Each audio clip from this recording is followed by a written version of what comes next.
Chapter 11:13. Yang Yi picked up Lan Xian and coaxed her for a while before he figured out what had happened.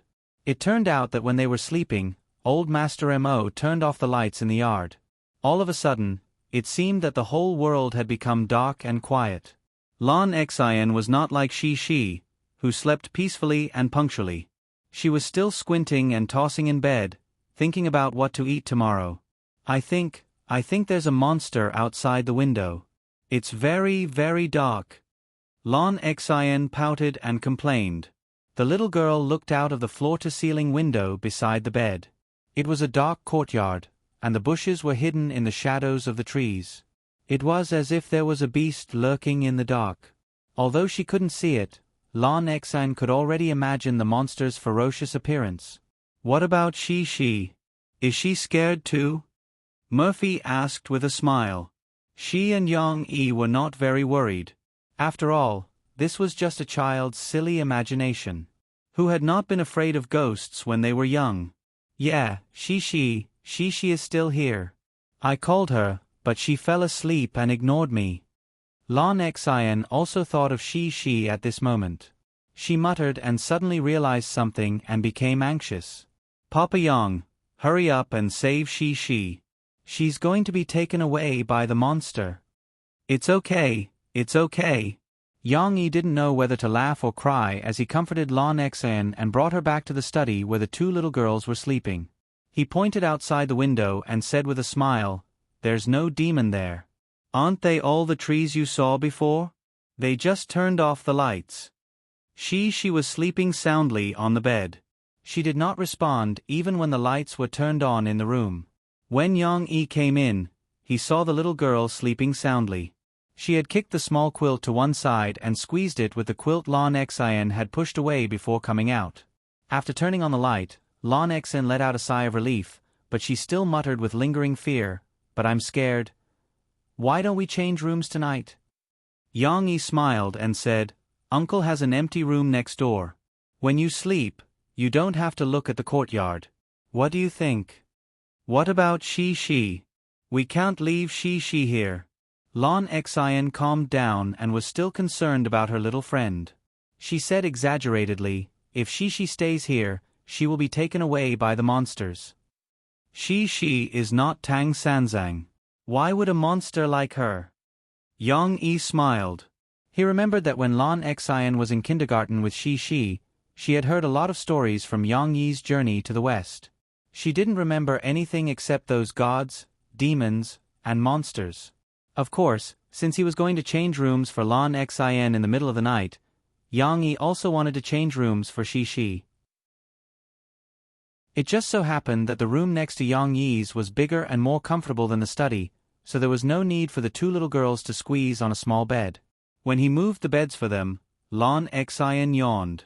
However, since she didn't sleep in the middle of the night, she was still quite energetic. In order to help her father, the little girl hugged her small pillow and followed behind Yang Yi. Then, she followed Yang Yi to pick up Shi. It was obvious that she didn't have a sense of security in her heart from the way she kept following them. Shi really slept like a slender little white pig. When Yang Yi returned to the study and carried her to the bedroom, the little girl didn't wake up. She just murmured and then twisted her body in her father's arms to find a comfortable position. She continued to bury her head in her father's chest and slept soundly. "Father Yang, can I sleep with the lights on?" Lan Xian climbed onto the bed and pulled the small quilt to cover her legs. Then, she looked at Yang Yi and asked, "Sleeping with the lights on will affect the quality of your sleep?" Yang Yi thought for a moment and smiled gently. "How about this? I'll stay with you for a while. After you fall asleep, I'll go back to sleep, okay?" Lan Xian's tense little face finally relaxed at this moment.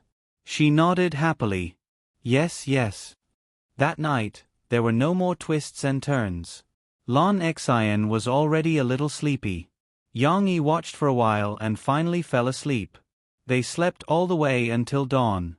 The next morning, Shi was woken up by her father. The little girl was like a little koala. She hugged her father's neck lazily and didn't want to come down. When she rubbed her sleepy eyes and regained some energy, she realized that something was wrong. Why am I here? The little girl's voice was a little nasal. She asked in confusion. She, you don't know. It was dangerous last night. After the lights were turned off, there was a monster. Lon Exine was still lazing around in bed. She grabbed the small quilt and refused to get up. However, after hearing She's question, she couldn't help it. She turned over and got up. She shouted at She. There was a monster? She looked at her little friend in surprise. Yes. It was very scary. You were almost taken away. Lon Exine threatened in a menacing manner. I'm not afraid. My papa is super powerful. He can beat a monster. She pouted and said indifferently. Looking at She's exultant performance, Lon Exine was a little surprised. She wasn't even afraid of a monster? How would Lon Exine know? In She's heart, her father was an existence comparable to Ultraman and Sun Wukong. What was a little monster? No bad guy could be her father's opponent. This was just a small episode. On Saturday and Sunday, Yang Yi was still busy. In the morning, he would take She, Lon Xin, and Tong Tong to visit several famous scenic spots in Baobei City. In the afternoon, he needed to go to the stadium to participate in the group rehearsal with Murphy. After all, the concert this time was very grand. Not only did they invite a lot of guests, but they also used some lighting technology at the scene. In order to make the concert look more exquisite and interesting, it was necessary to do a walkthrough before the start of the concert. The program in the evening was much more exciting. After Murphy and Yang Yi came out of the stadium, they didn't eat dinner. Instead, they took the three little guys to visit several famous night markets in Baobei City. Every night market had its own characteristics. However, no matter which night market it was, they could almost find all the special food and snacks of Baobei, and even food from all over the world. Obviously, this catered to Lon Xian's appetite. Every night, the little girl would eat until her stomach was full. She would even take a walk to digest her food. Then, she would eat until she was full. Then, she would leave with Yang Yi and Tong Tong. Don't think that Yang Yi and Tong Tong could easily hide their identities in the crowded night market. With Murphy's fame in Baobei City, when they entered the night market, they were surrounded by a lot of surprised fans. Luckily, Yang Yi had brought enough bodyguards, and the fans, who were local or tourists, were understanding of Yang Yi and Tong Tong. They just smiled and watched, and secretly took out their mobile phones to take pictures. They didn't make any noise and ruin the mood of Yang Yi, Murphy, and the other children. However, the next day, all the major local media in Baobei, and even many tabloids in the entertainment industry, reported the news of Yang Yi and Murphy's appearance in the night market in Baobei City. Interestingly, they didn't find a topic that could attract the attention of the audience. Many reports even reported on what Yang Yi and Murphy ate with the children. You might not believe it, but Yang Yi and Murphy tore up squid on the street. The most down-to-earth star and billionaire, Yang Yi and Murphy ate shaved ice in Baobei City's night market. Where to Baobei? Yang Yi and Murphy tell you the answer. Chapter 11:14. In Baobei City, the night market was Lon Xian's favorite, and Shi and Tong Tong praised it. However, in terms of favorite, Shi and Tong Tong would still choose Huashan Cultural and Creative Park. Even if the food in the night market was not included, Lon Xian also liked the cartoon art exhibitions and creative shops in the park. It was the kind of wonderful place that the three children would never want to leave. However, when it came to this place, Yang Yi heard about it from a tourist fan who was eating shaved ice with them in the night market. Yang Yi, Murphy, you brought your children here for a trip. You must go to Huashan Cultural and Creative Park to play. There are all kinds of art exhibitions there. I went there yesterday, and there is a cartoon art exhibition that is very suitable for children. When the fan saw that Yang Yi and Murphy were very easygoing, she let go of her reservations and excitedly introduced them to the park. Cartoon art exhibition? Huashan Cultural and Creative Park? Murphy was not familiar with this place. After all, it was built in recent years. After Yang Yi went back home that night, He and Murphy looked it up on the internet. Just looking at the photos and the unique and very artistic buildings and decorations, they were immediately interested. This was a unique scenic spot in the modern era. It seemed to be much more interesting than ordinary tourist attractions. Therefore, on Sunday morning, Yang E and Murphy brought the 3 children to this wonderful place. This place is very suitable for taking photos. Murphy exclaimed in surprise when she saw the row of old-fashioned bungalows and the preserved winery ruins, especially the row of green walls covered with creepers outside the row of small factories. She also looked around with interest. Suddenly, she found something and happily pulled her father's hand, wanting to drag him away. "Papa, look, there is a little person wearing a yellow hat. Let's go and take a look, okay? Wasn't that right? It should be a bookstore that was set up in an old house." The bushes at the door were neatly trimmed. From the front, it looked like the small trees were painted on the wall. What was more interesting was that inside the old lattice windows, there were blue and yellow leaf stickers, which contrasted nicely with the bushes and small trees outside. She liked the figure sculpture sitting next to a small potted tree. It was a sculpture of a little boy about the size of a normal person, with a yellow hat, yellow gloves, and yellow snow boots. This color was in sharp contrast to the blue shirt and pants, as well as the green scarf. Of course, it was also holding a book with a red cover and sitting on a big black rock, also a sculpture. The small tree next to it was like an open umbrella, sheltering him from the rain and the sun. The sculpture of the little boy was quite a few meters tall. Although it looked chubby and silly, the sharp contrast of these lively colors gave it a particularly eye-catching vitality. No wonder she liked it. Murphy had just finished modeling in front of the Boston Ivy and happily wanted Yang E to take a photo of her. In the end, she turned around and saw her daughter pulling her husband away. "Yang Xiaoxi, you have to abide by the principle of first come, first served." Murphy said angrily, "How can you cut the queue? Papa wants to take a photo of me first." Cici obediently stopped and giggled at her mother. She shook her little but a little embarrassedly and said, I didn't cut in line. Hee, Mama, come and take a look too. That little person is so cute. I don't want to look. Don't you think it looks better here? This red bus shop is in front of the Boston Ivy. Red with green, how stylish." Murphy argued with her daughter very seriously. Yang E didn't know whether to laugh or cry. He put Tong Tong down and let Lan Xian and she each hold Tong Tong with one hand.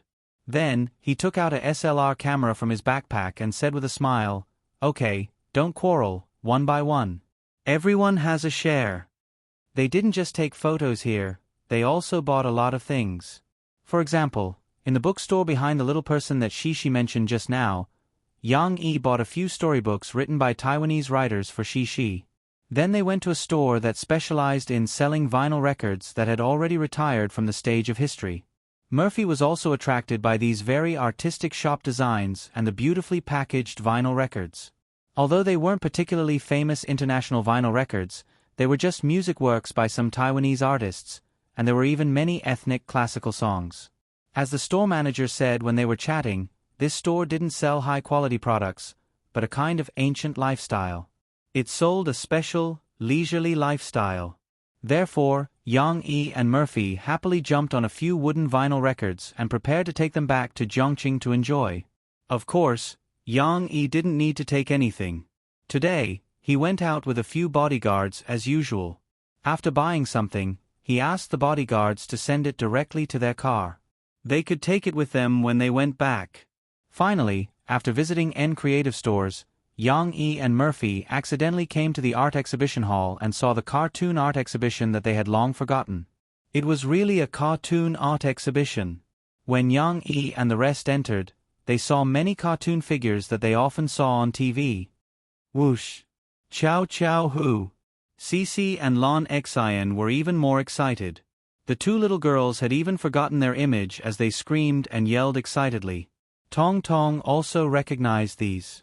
After all, he often watched TV with his sister. Although the little guy didn't shout, he was still affected by his sister's emotions.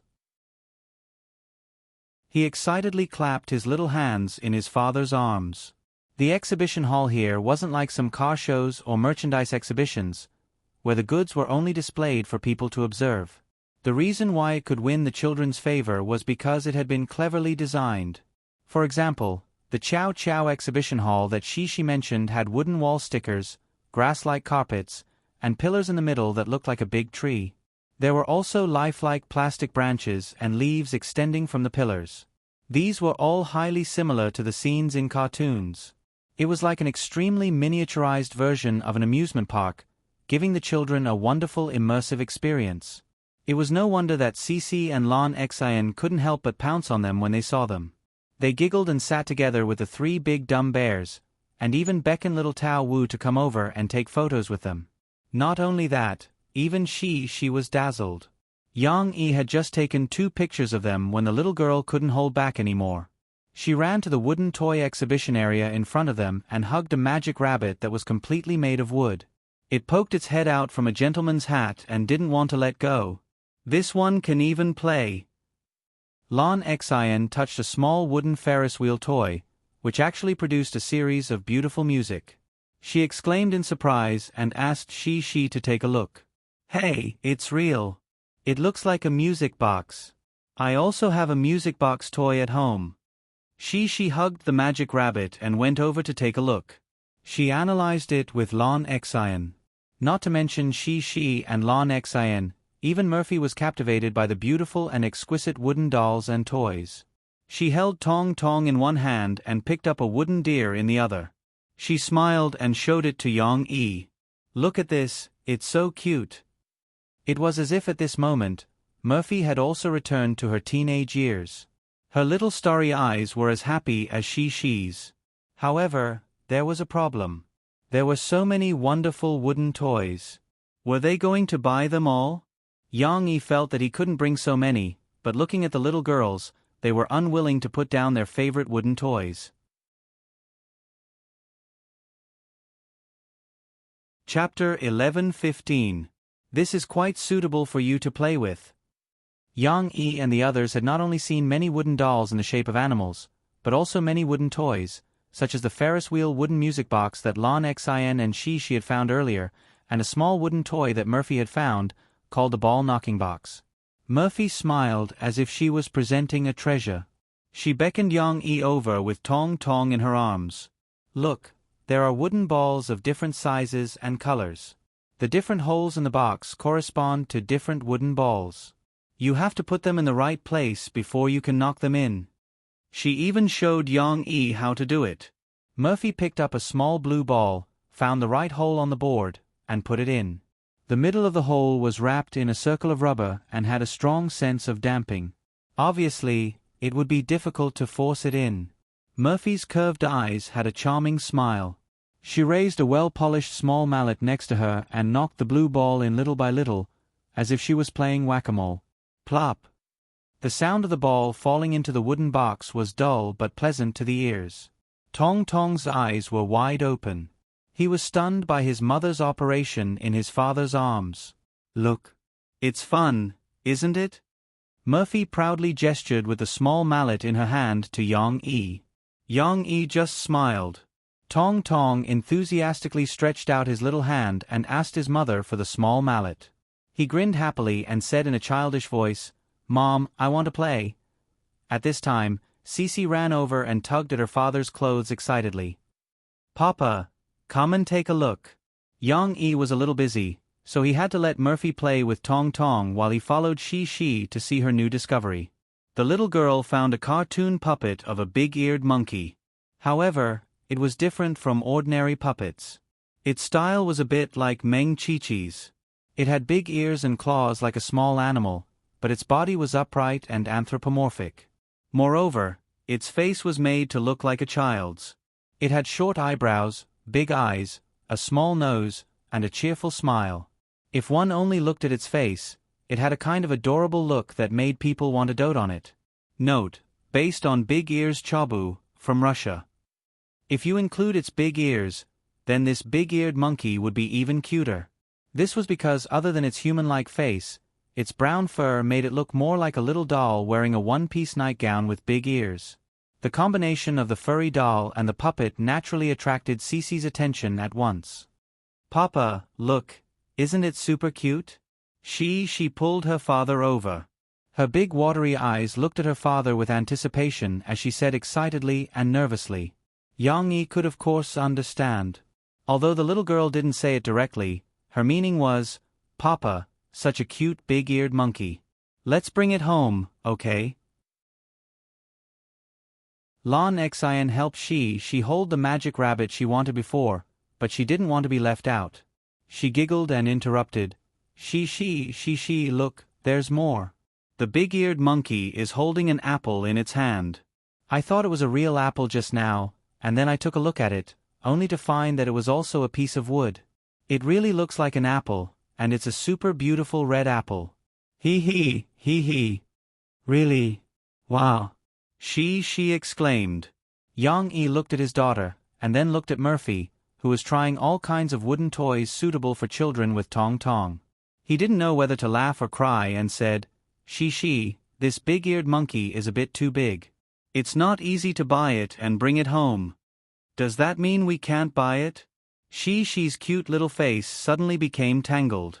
She slightly pouted her little mouth, grabbed her father's finger, and shook it back and forth. She muttered, but. She couldn't think of any reason to persuade her father to buy her this super cute big-eared monkey. But at this time, Yang-yi smiled, waved his right hand, and said boldly, "But this time is an exception. Even if it's troublesome to bring it home, we'll find a way to buy it." He couldn't help it. After all, he also admired the design of these wooden arts. After all, the whole family showed such a fanatical attitude. Even if he didn't buy it for she, Murphy would buy a lot of wooden toys for Tong-Tong to play at home. Yang-yi couldn't favor one and discriminate against the other, right? So, he might as well be willful this time. Bye. Yang-yi said generously, Xian Air, do you like anything? Pick a few. It's rare for you to come out, so buy some small gifts for your parents. Not to mention Lan Xian's reaction, She's face was already full of surprise. After she confirmed that her father wasn't lying, her pretty little face bloomed with a sweet smile. She happily held her father's hand and excitedly jumped up. Papa, you're so good. I know you're the best papa, and you love me the most. When was the last time she was so happy? Yang-yi looked at the little girl's joyful jumping and couldn't help but laugh softly. Before going to the rehearsal in the stadium, Yang-yi, Murphy, and the three children spent their lunchtime in a very unique themed restaurant. There wasn't much to say about the cakes and drinks in this restaurant, because in terms of taste, Yang-yi could make more delicious baked cakes and make more delicious fruit milk tea. But the interesting thing about this restaurant was that it had a very beautiful theme. The paint on the walls and floor were either red with white dots on a red background or white with red dots on a white background. The dots of different sizes created a special starry sky feeling. Of course, it was a color that made people's eyes light up with red and white colors. Not only the decorations on the walls and floor, but the tables and plastic seats were all adorned with a very cute white background and red dots. In this restaurant, she, Tong-Tong, and Murphy all showed a strong interest. After all, women tended to like bright and cute colors. It was necessary to mention the cake here. Although Lan Xian didn't think it was that delicious, she also thought that the cake was very beautiful. The layer of white cheese on the surface was also decorated with round dots of strawberry juice. It looked like it matched the restaurant's theme. Of course, the taste was ordinary. After the children were full, they didn't show much interest. Instead, they took out the wooden toys that they had just bought and played with Tong-Tong. Yang-yi and Murphy sat at the side and chatted leisurely. They were resting their legs after walking for the whole morning. Do you know what I was thinking when I made my comeback in the past? If I failed again and couldn't sing anymore, what would I do? Murphy asked Yang-yi with a smile. They really hadn't talked about this topic before. After all, they were all looking forward to a bright future. Why would they look back and think about their past failures? What would you do? Yang-yi asked curiously. Go back to America? No, I mean that I slowly started to accept your thoughts during that time period. Guess what I was thinking at that time? Take a guess. Mo Fei laughed. It's not easy to guess, but I don't think you would become a music teacher. I don't think you have the personality to be a music teacher. Yang Yi smiled bitterly and shook his head. He said, I really can't guess. I don't know what else you can do besides singing. I know how to arrange flowers. Don't think that I'm stupid. I don't know anything, okay? Murphy pouted and said angrily, Oh right. Flower arranging. You're the best at arranging flowers. Yang Yi laughed. Murphy nodded her head in satisfaction. She giggled and said, I won't keep you in suspense. I'll tell you. If I really can't sing anymore, I hope to open a flower arrangement shop next to your coffee shop, not a flower shop. I'm not selling these flowers. I'm making them for everyone to see. Then, the customers can pay for them to make their own flower arrangements. I'll provide them with the raw materials and give them some guidance. That's a good idea.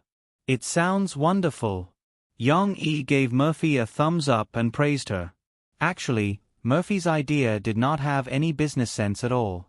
She had never considered the profits of this shop. She was relying on the customers to make money by making their own DIY arrangements. Not many people would have the time to do this. Most of the boys who wanted to be romantic were only willing to spend money to buy ready-made bouquets.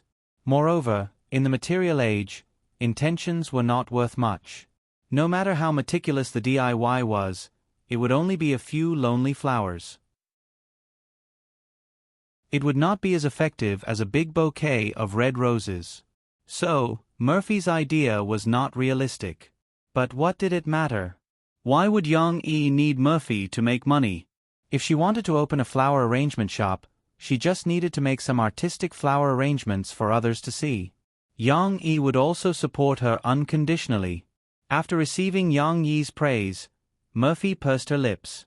Her beautiful eyes were shining with joy. She smiled sweetly and said, Also, I think that the best thing would be for our two shops to be next to each other. You open a coffee shop, and I'll open a flower arrangement shop. Just like Grandpa Hu and Grandma Hu, one opening a bookstore, and the other planting flowers outside. How romantic would that be? Yang Yi saw a strong yearning in Murphy's eyes. In fact, Yang Yi understood that Murphy did not yearn for the so-called flower arrangement shop. What she wanted more was Old Master Hu's Songnan and his wife's love that lasted for decades. Back then, when Yang Yi and Murphy were still living in the coffee shop's small building, didn't Murphy, who didn't feel very safe, often pester Yang Yi to tell her the story of Old Master Hu? Yang Yi reached out and grabbed Murphy's soft hand. He held it gently and said gently, Believe me, there will be.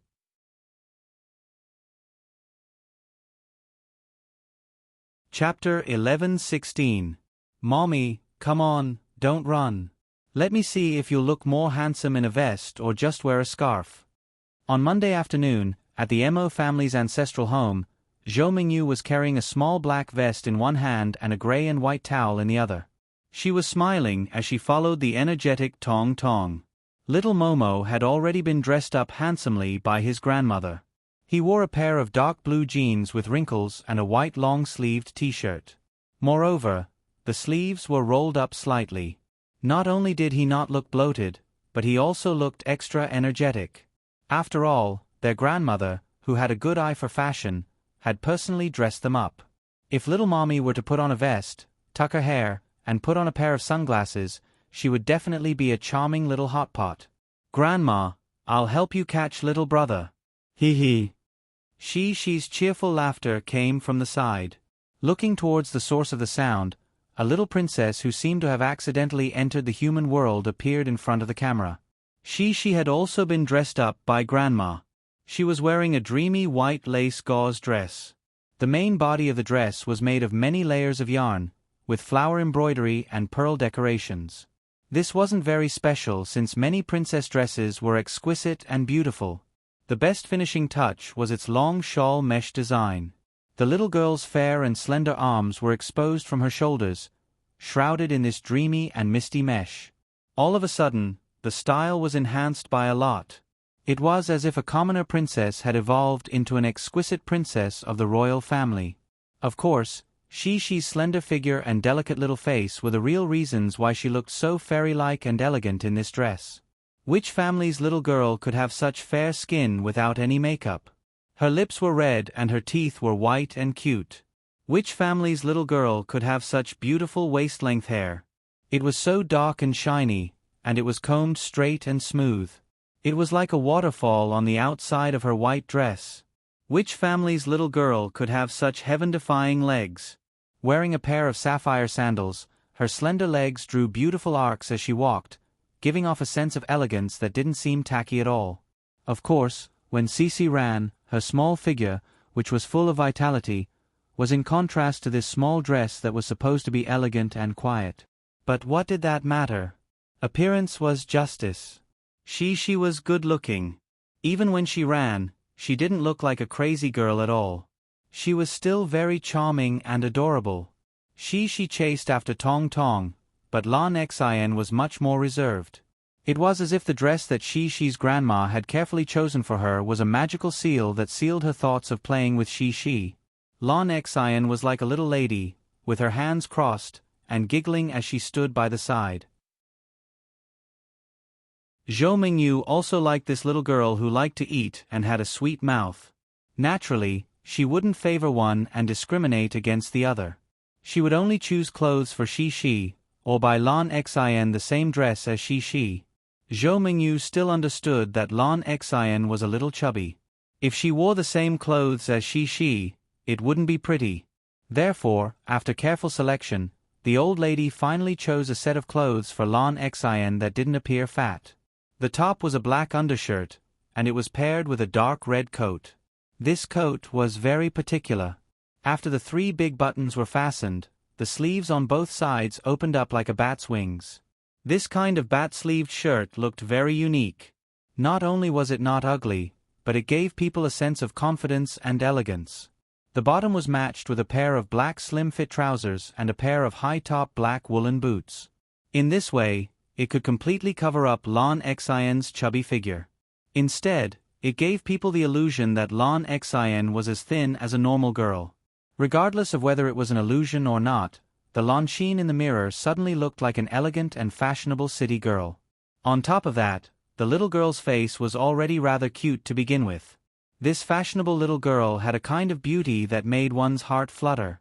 After Lan Xian changed her clothes and came out, she received unanimous praise from everyone, including Murphy and Yang Yi.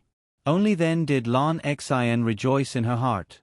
She was so shy that she was too embarrassed to follow Cece and make a fuss. Sure enough, there were only girls who didn't know how to dress up. There were no ugly girls. In front of Granny Zhou, who was the best at dressing up, Lan Xian, who had a good foundation, was as pretty as Shi.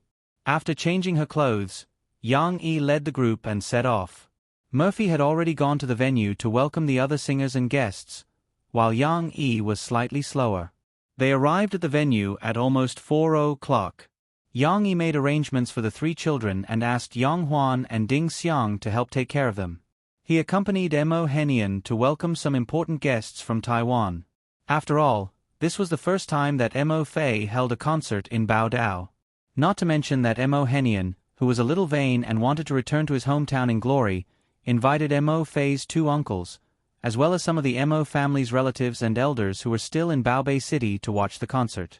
Some of Mo Henian's friends when he was young also asked him for tickets. Among them was the deputy mayor of Baobei City, Mr. Song Shiyu, who needed everyone to welcome. Song Shiyu was Mo Henian's classmate when he was in Baobei High School. In terms of political achievements, being a deputy mayor at the age of 60 was nothing to brag about. However, he was still a deputy mayor of a provincial city. Even though he was about to retire, he still had an extraordinary status, just like Guazi's father. Of course, if it were a few years ago, Song Shiyu wouldn't have known Mo Henian, the owner of a small farm. In the past, Song Shiyu, who was surrounded by people at the school's anniversary celebrations, didn't even greet Mo Henian. However, it was different now. Mo Henian's son-in-law was not only the superstar Yang Yi, but also the billionaire Yang Yi. Deputy Mayor Song made use of this hidden connection and naturally wanted to get to know Mo Henian. On Saturday afternoon, he even invited Mo Henian to a banquet to catch up. During the banquet, the two were like old classmates who had known each other for many years. They sighed and sighed, almost holding hands and crying. Song Shiyu didn't deliberately show that he wanted to meet Yang Yi, but his thoughts were already clear. Yang Yi and Mo Henian also understood. After all, the overall economic development of Taiwan was very low. As the government, Song Shiyu also hoped that Yang Yi, the rich big boss, would invest in Taiwan. However, when it came to investing, both parties had to be willing. Yang Yi didn't have this idea at the moment, so he politely declined Song Shiyu's invitation to tour the development of Baobei City for the past 10 years with him and his wife on Sunday. Song Shiyu wasn't discouraged. He still accepted Mo Henian's invitation and came to Murphy's concert to support her. Yang Yi naturally had to give him the biggest welcome. Of course, during this period, Mo Henian was the proudest. The old man didn't want to be too high profile, so he didn't show it. However, Yang Yi could still guess what he was thinking from the occasional proud look in his eyes and the way he stroked his beard. Yang Yi felt that this was quite interesting. However, wasn't it his duty as the son-in-law to make his father-in-law proud? Tonight, I guarantee that you'll be in the limelight. Yang Yi thought to himself.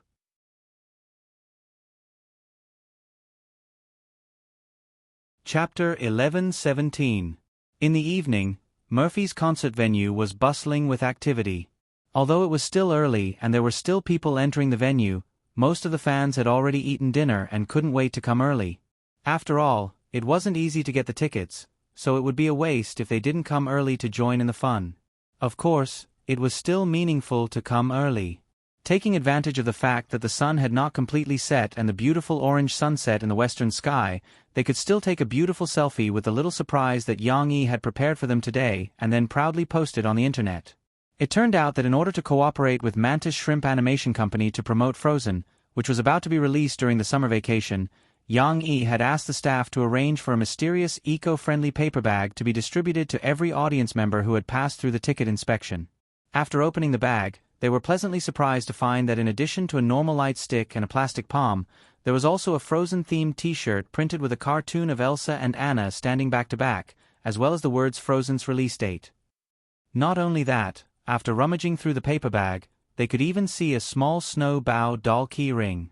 The cute Snow Bao instantly captured the hearts of many fans. Even the biased fans who only followed Murphy and Guo couldn't help but take out their phones to search for information about this animated movie.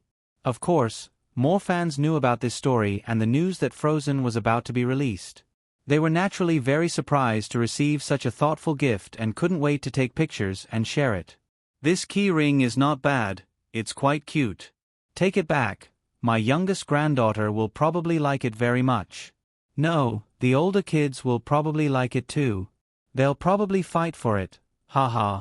In the VIP seats in the front row, Song Shiyu played with these small gifts with great interest and turned to laugh with Mo Henian.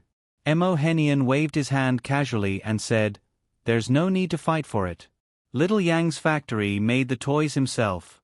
When we go back, I'll ask him to give some to your driver so that he can help you bring them back." At this moment, Shi, who was talking to Lon Xin in the aisle next to her grandpa, heard some key words from her grandpa.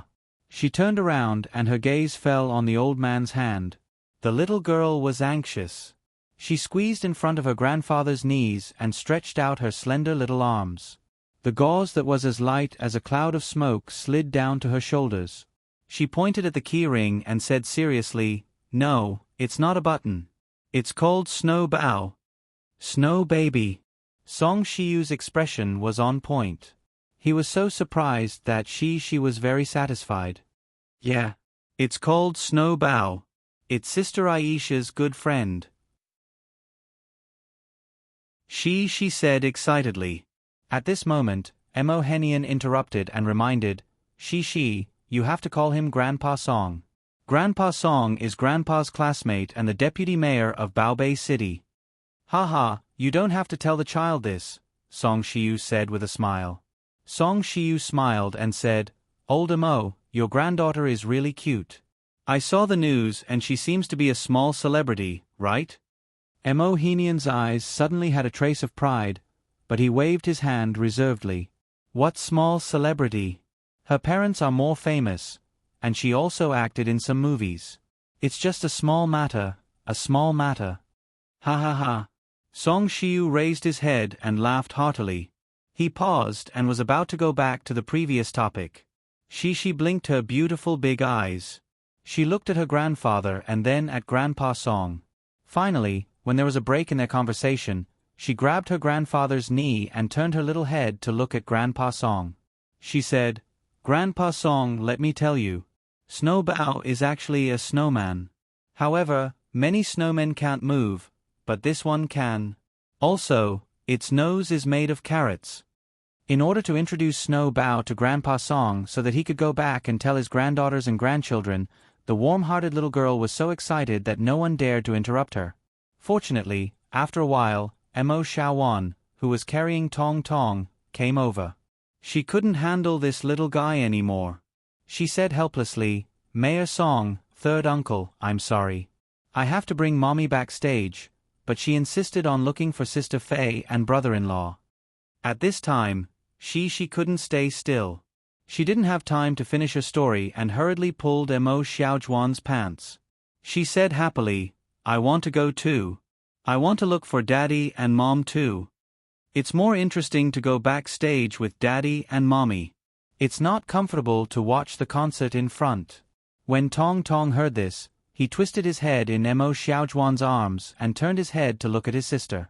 He smiled and waved at his sister, as if he wanted to give her a high five. Perhaps it was because Lan Xian was wearing a beautiful set of clothes. She was very obedient today and sat on the chair obediently. On the other hand, Shi, who was dressed like a little princess, was not as steady and reserved as a princess at all. But didn't even touch the chair. However, at this time, Lan Xian couldn't sit still anymore. She hurriedly jumped down from the chair and stood beside Shi. She also raised her head and said loudly, "I want to go too." This was nothing. Mo Xiaowan brought the three little guys backstage together. Song Shiu let out a sigh of relief and smiled at Mo Henian. After a while, he pretended to casually turn to Mo Henian and said, "By the way, old Mo, just now you said that Yang Yi has a factory, right? He also has a manufacturing business." Putting aside the two scheming old men, when the three children reached the backstage, they immediately became the most popular stars among all the celebrities. Tong Tong, who was dressed up to look handsome and cute by his grandmother, attracted everyone's attention. Everyone fought to hug this little guy with a chubby face and a cool appearance. Of course, Tong Tong didn't like it when other people hugged him, especially Jie Yuchen, who didn't have children yet. Although this guy liked children very much and wanted to have children with his wife as soon as possible, he had almost zero experience in taking care of children. After hugging him for a while, Tong Tong pouted his little mouth and struggled to get down. Fortunately, it was Yuan Yen, who was more comfortable in the arms of an old nanny. Tong Tong finally quieted down for a while. Yuan Yen said happily, "Do you still remember last year when we were recording the Limit Challenge in Gusu City? Yang Yi brought Murphy and the two kids over. At that time, although Shi was the one who appeared the most on camera, the youngest one was still Mommy." When Shi heard Uncle Yuan mention her name, she turned her head curiously. "Yes, I remember. How old was Mommy back then?" "She was only a few months old, and she was still in her swaddling clothes," Jie Yuchen said with a smile. "I didn't even have a chance to look at her. But time passed very quickly. She grew up in the blink of an eye. I heard that she can speak a lot now." Yuan Yen looked at Tong Tong lovingly and said to him, "Mommy, call me uncle." Dan Hongkue argued with him. "What uncle? Call me uncle. Old Yuan, do you have any shame? How many years older are you than Yang Yi? Uncle." At this time, Tong Tong smiled mischievously, shook his little head, and said, No. The little guy didn't know which question he was responding to, but it happened to coincide with Dan Honkue's question. Suddenly, the dressing room backstage was filled with laughter.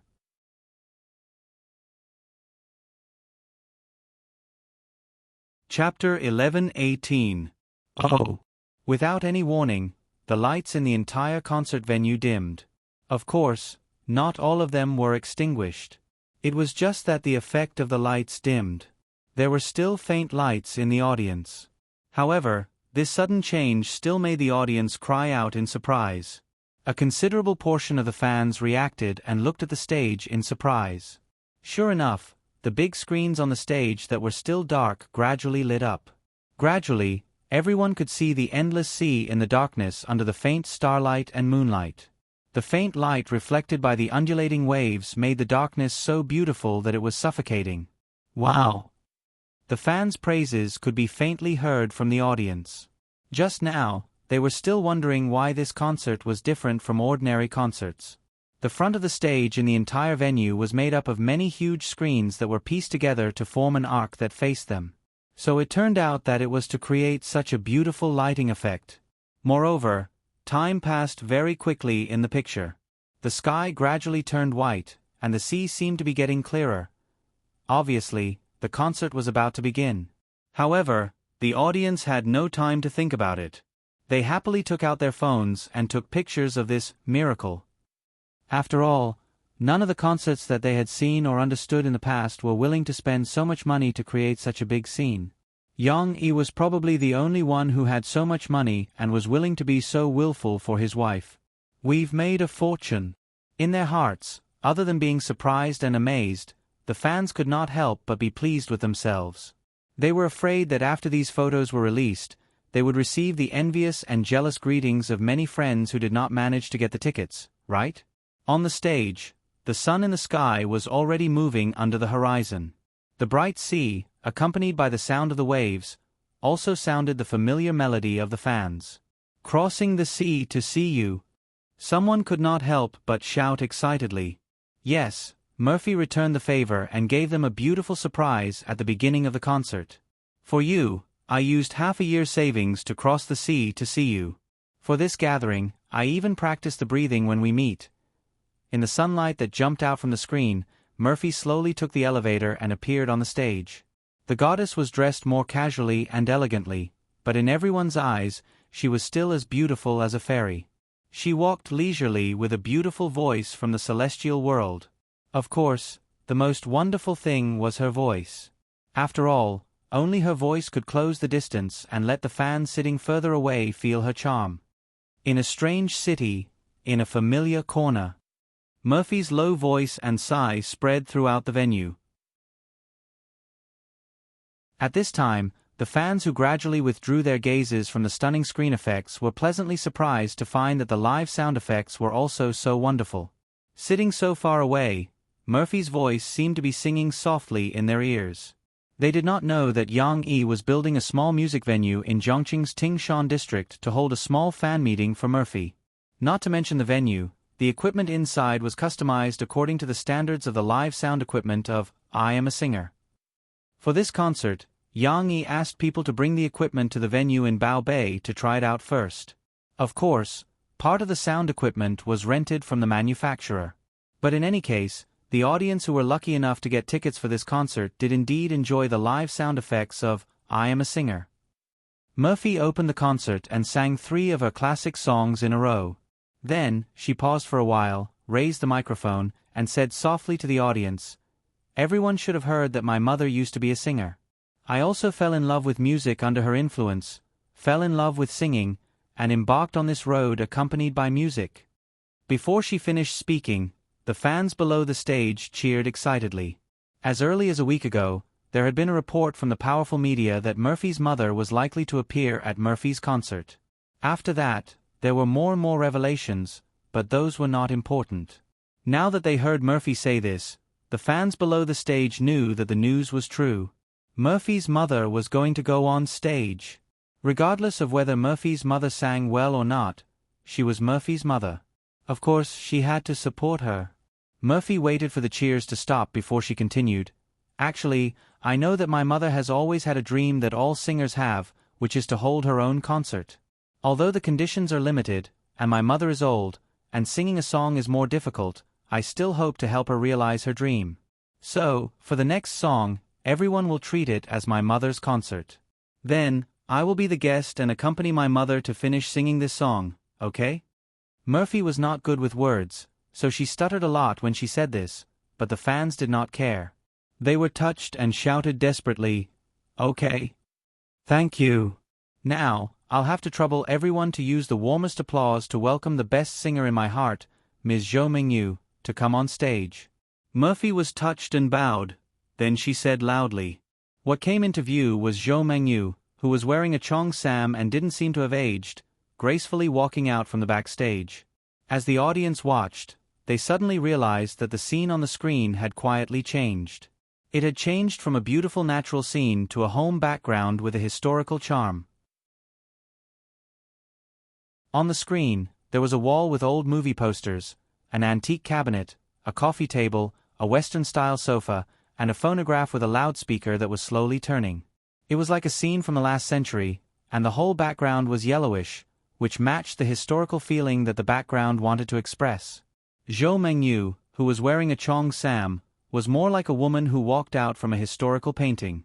Although her face was old, she was still elegant and calm, which made people gasp in admiration.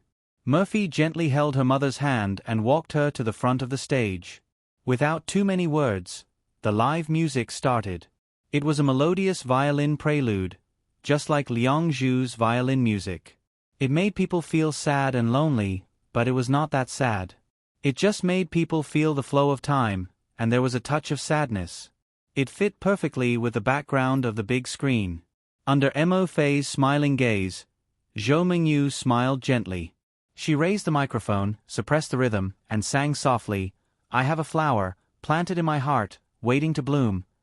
That's right, the song that Yang Yi had prepared for his mother-in-law and wife was one of the most elegant female singers in his previous life, Lady May's most classic work, Woman Flower. Zhou Mingyu's voice was not that beautiful, but her singing skills had been honed and accumulated over the years. When she slowly sang the lyrics, it still gave people an indescribable sense of elegance. Perhaps, using elegance to describe her singing was quite appropriate. The audience below the stage listened attentively, and they were all moved by her slightly historical but not lacking elegance. Amazing! Murphy's mother also knows how to sing. The audience was surprised and exclaimed in their hearts. Of course, Zhou Mingyu's singing was good, and Murphy's singing was even more intoxicating. Zhao Zhao and Mumu, I'm eagerly waiting for someone with a heart to enter my dream. Murphy's voice was changeable, but she was more suited for this kind of deep song, especially when it was low. She could lower her voice and use it freely. With the top-notch sound effects, the audience could naturally hear the vicissitudes and loneliness in Murphy's singing, and they couldn't help but applaud one after another. The applause happened to be stuck in the middle of the song, and the faint accompaniment rose to a higher level. Murphy and her mother raised their voices at the same time and sang the chorus of the song leisurely, "Woman Flower, swaying in the mortal world, woman flower, swaying gently with the wind." The background did not change with the lyrics, but Zhou Mingyu's cheongsam was like a flower, gently swaying in the background. At this moment, listening to the beautiful lyrics and looking at the scene on the stage, the audience actually had an illusion of time and space changing. It was as if they had also come to the golden age of the last century, and saw those elegant women who would not age singing with all their hearts. Perhaps it was because of this that they would not age, and would only bloom gracefully with time.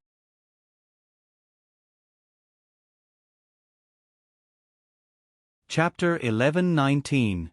When you've been in love, you'll know how strong the wine is. When you've been drunk, you'll know how strong the wine is. When the flowers bloom and wilt, it's all in vain. The reason why this song could captivate the audience was not only because Murphy and her mother, Zhou Mingyu, sang it well, but also because of the lyrics of this song. It was brilliant and could perfectly express that calm attitude. However, the two girls backstage, Shi and Lan Xian, couldn't appreciate the brilliance of the lyrics. After all, they were still young. Most of the time, they just listened to songs for fun. As a matter of fact, the two girls got together and stood at the exit of the backstage with their father. They curiously looked at the stage. "Wow, Shi, your grandma is singing too," Lan Xian said enviously, "and she sings very well." Hee hee, that's right. My grandma and mommy both sing really well. She said happily, but, exainer, let me tell you, I like my grandma's clothes more. Her clothes? Lon Exine almost couldn't keep up with she's thoughts. She looked at her with some confusion. Yes. She's little hands were not idle. While playing with the net of her shawl, she said excitedly, my grandma's clothes are called cheongsams. They're very beautiful. Lon Exine's brain turned around this time. She smiled and said, oh, I know it's called cheongsams. My mom has one too. No, it's not the same. Your mom bought it at the store. My grandma's cheongsams were made by her. My grandma can make clothes. She said proudly to her friends. Wow, your grandma can make clothes? Lon Exine looked at Lon Exine in surprise. She pointed to the clothes on her body and asked, then, my clothes are also made by your grandma? Lon Exine looked at she with envy. She was probably thinking, why don't I have such a powerful grandmother? She tilted her head and thought for a while. In the end, she shook her head and said honestly, I don't know. I've never seen Grandma make clothes like this. Alright then, but I think mine looks pretty good too. Lon Exine didn't care. Instead, she happily pinched her clothes and twirled around. Then, she smiled at she. Yes, I also think that you look super good today. She nodded in agreement. This compliment made Lon Exine even more elated. She was so happy that her eyes were about to disappear. The concert was very exciting. Not only did Murphy sing, but Murphy also invited many guests to the Bao Bay station, such as Chan Yijie and Qin Yu, who were definitely big names in the music industry. Especially Qin Yu. Although he had also ushered in the second spring of his singing career with I'm a Singer, it was undeniable that as a real singer born and raised in Taiwan, Qin Yu had always been a big star in Taiwan. His appearance added a lot of color to Murphy's concert. However, although the concert was already halfway through, and the audience was very satisfied with the wonderful singing, they were still not satisfied.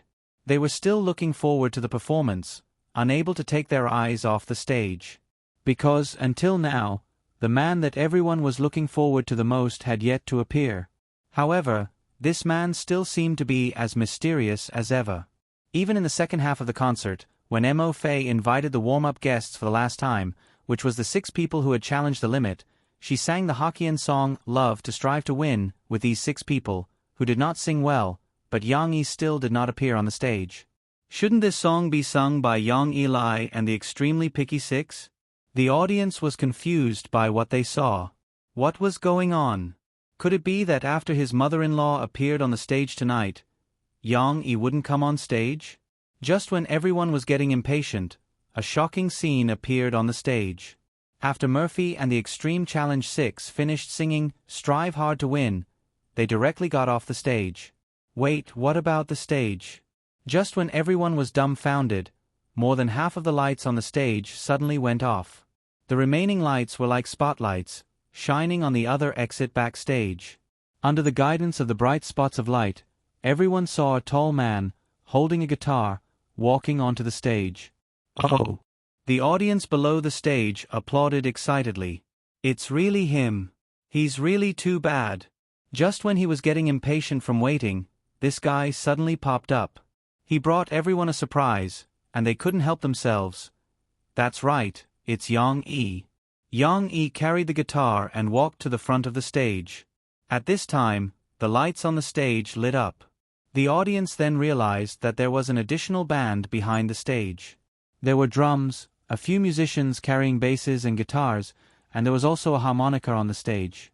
But what made people want to scream excitedly was that the musicians on the stage were actually wearing sunglasses in the middle of the night. Of course, they weren't blind, but just wanted to look cool. Are they going to sing a rock song? When the audience saw this, they were all excited. They felt that Yang Yi's surprise attack this time was probably going to come up with a new song.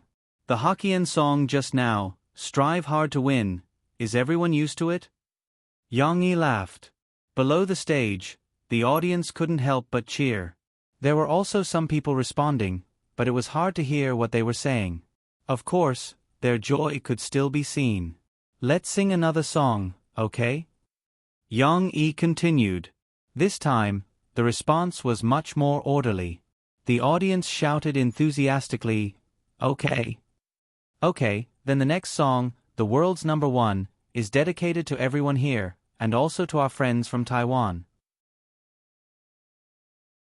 I hope that you can all be happy and live a good life."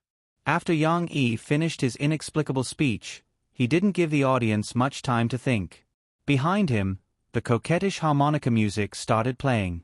Although the way a musician in sunglasses played the harmonica was very flashy and coquettish, the prelude to this song was very beautiful. The unique soft and seductive sound of the harmonica immediately captured the audience's ears. It was very beautiful. Of course, with the rhythm of the drum set and Yang Yi's guitar melody, the background music of the entire song also became rich. The scenery of life is like the surging winds of the sea, sometimes fierce, sometimes flat. My dear friends, be careful. Yang Yi started singing. It was the same Hokkien singing that many of the Taiwanese audience found very familiar. The other fans who came from afar didn't understand it and found it very impressive. But it didn't matter if they didn't understand it. On the big screens on both sides of the stage, subtitles of the lyrics were already displayed. It was directly translated into Mandarin. The scenery of life is like the surging winds of the sea. It was like watching a foreign movie. It didn't matter if you didn't understand what others were saying. Looking at the subtitles, you would feel as if you could understand it, and it would give you a special sense of accomplishment. When this song was sung, it seemed a little ordinary, like a monologue. But just like "Strive to Win," when carefully listened to, it was like an aged wine that left a rich aftertaste. Although some of the lyrics, such as "Life's environment, begging for food will lead to success," required people who were familiar with the Hokkien language to understand a very special flavor. But there were also a lot of lyrics that were different from normal words, such as, "Don't blame the heavens, don't blame people. Follow your fate and follow your fate for life." When listening to it, people could feel the profound philosophy of life. Perhaps this song was singing about a free and easy attitude towards life? Just like Yang Yi, who was holding his guitar and singing freely on stage, the audience felt comfortable watching and relaxed listening to it. Their feelings of joy spontaneously rose. Of course, if they couldn't drink that much chicken soup, then it didn't matter. Looking at Yang Yi's appearance when he was singing, the breeze from the mountain lifted his not too long hair, and his face, which wasn't particularly handsome at this moment, because of his natural and unrestrained manner, because of his gentle smile, because of his spirited and deep eyes, instantly captivated many little fangirls. Short scenery, play when you're young. Yang Yi sang and laughed softly. That smile, which wasn't much at first, had a kind of devilishly charming handsomeness at this moment. Many of the fans below the stage couldn't help but raise their light sticks and wave them excitedly. Although he was just a middle-aged greasy uncle nearing 40 with a family and a wife, at this moment, Yang Yi's relaxed and casual singing actually gave people an indescribable attraction. Moreover, this attraction wasn't just for the little girls. Many of the male fans couldn't help but shout that their hearts couldn't take it anymore. They were about to be blown away by Yang Yi's handsomeness. Damn it, so handsome and so rich. How did he already have a wife? Why don't you have another girlfriend? Do you mind? Mind. Have another boyfriend.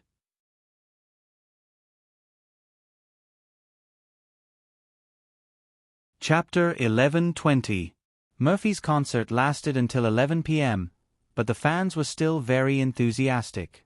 Although Murphy and Yang Yi came out and sang an extra duet, the fans were still reluctant to leave. After a while, it was already 2 a.m. when Yang Yi and Murphy returned to their place. Not to mention Tong Tong, who was already tired and asleep backstage. Shi and Lan Xian had already been sent back by Mo Shaoan to shower and sleep. Yang Yi put down Murphy's handbag and tiptoed to the room next door. When he turned on the light, he saw two little beauties in cartoon pajamas sleeping soundly on the bed with their eyes closed. Seeing the sleeping posture of the two little girls, Yang Yi couldn't help but smile. She had snatched the two little blankets. Not only did she snatch them, but she didn't even cover herself with them. She kicked off his little blanket and piled it under her feet, while Lon Exion's little blanket was pressed under her arm. The little girl was still in her usual sleeping position. Even though there was a little blanket under her left arm, she was still sleeping soundly. Her cute little mouth even had a little smile. She probably came back at night and played with Lon Exion for a while. She was very happy. Lon Exion was more tragic.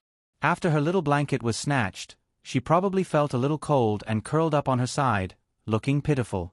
I ate so much meat for nothing. I couldn't even snatch Shi's blanket. Yang-yi smiled and shook his head. He softly muttered and helped Lon Exion turn over. Then, he took the little blanket from under Shi's little arm and covered her with it. When he covered Shi with the blanket, he couldn't help but turn the little girl over and pretended to slap her little butt. Then, he flipped her back and said softly with a smile, You're usually so cute, but after you sleep, you become a little overlord? She was sleeping soundly, so naturally, she didn't hear her father's muttering. However, just as Yang-yi was covering Shi with the little blanket, she seemed to unconsciously raise her little hand and scratch her face. This movement almost gave Yang-yi a fright. He thought that she had found out about his prank. Luckily, it was just a false alarm. When he returned to his and Murphy's bedroom, Yang-yi found that Murphy had just changed into casual clothes and was sitting at the dressing table next to her hair, which was tied up from the concert. Aren't you going to shower and sleep?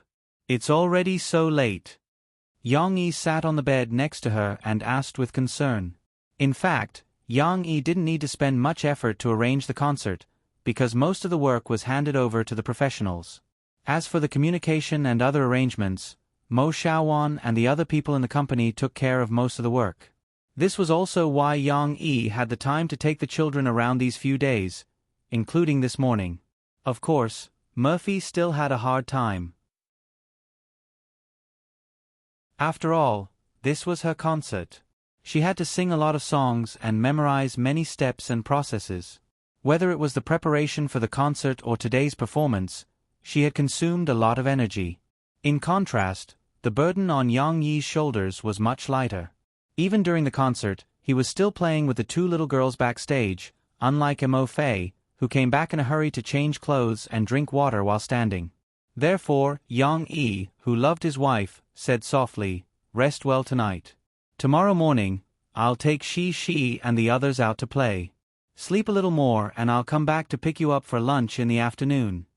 Murphy giggled. She got up from the dressing table, crossed her long legs, and knelt on the bed. She hugged Yang-yi's shoulders from the side like a spoiled child and whispered softly, "I don't want to sleep." "If you don't want to sleep, then what do you want to do?" Yang-yi was a little surprised. Then, he pinched her nose in amusement and said, "I'm fine with it, but can your body take it if I have to toss and turn for another night?" Murphy screamed. She stuck her hands in Yang-yi's hair and shook him back and forth. She said angrily, "Who said I want to do that? What are you thinking about in that head of yours?" Murphy's face was still red. Clearly, she also thought of the scene of tossing and turning that Yang-yi said. "Then what do you mean?" Yang-yi asked, puzzled. "Come with me and see." Murphy smiled slyly. She took a step back with her knees and got off the bed. Then, she held Yang-yi's hand and pulled him to the courtyard. At this time, everyone else was asleep. Not to mention the two elders, Mo Henian and Zhou Mengyu, even Mo Xiaowan, who came to accompany the children, yawned and went back to her room to rest when Yang-yi and Murphy came back. Therefore, the courtyard was quiet. It was so quiet that one could hear the screeching of the car tires on the road in the distance. "Look." Murphy held Yang-yi's hand and the two of them went to the deepest part of the courtyard.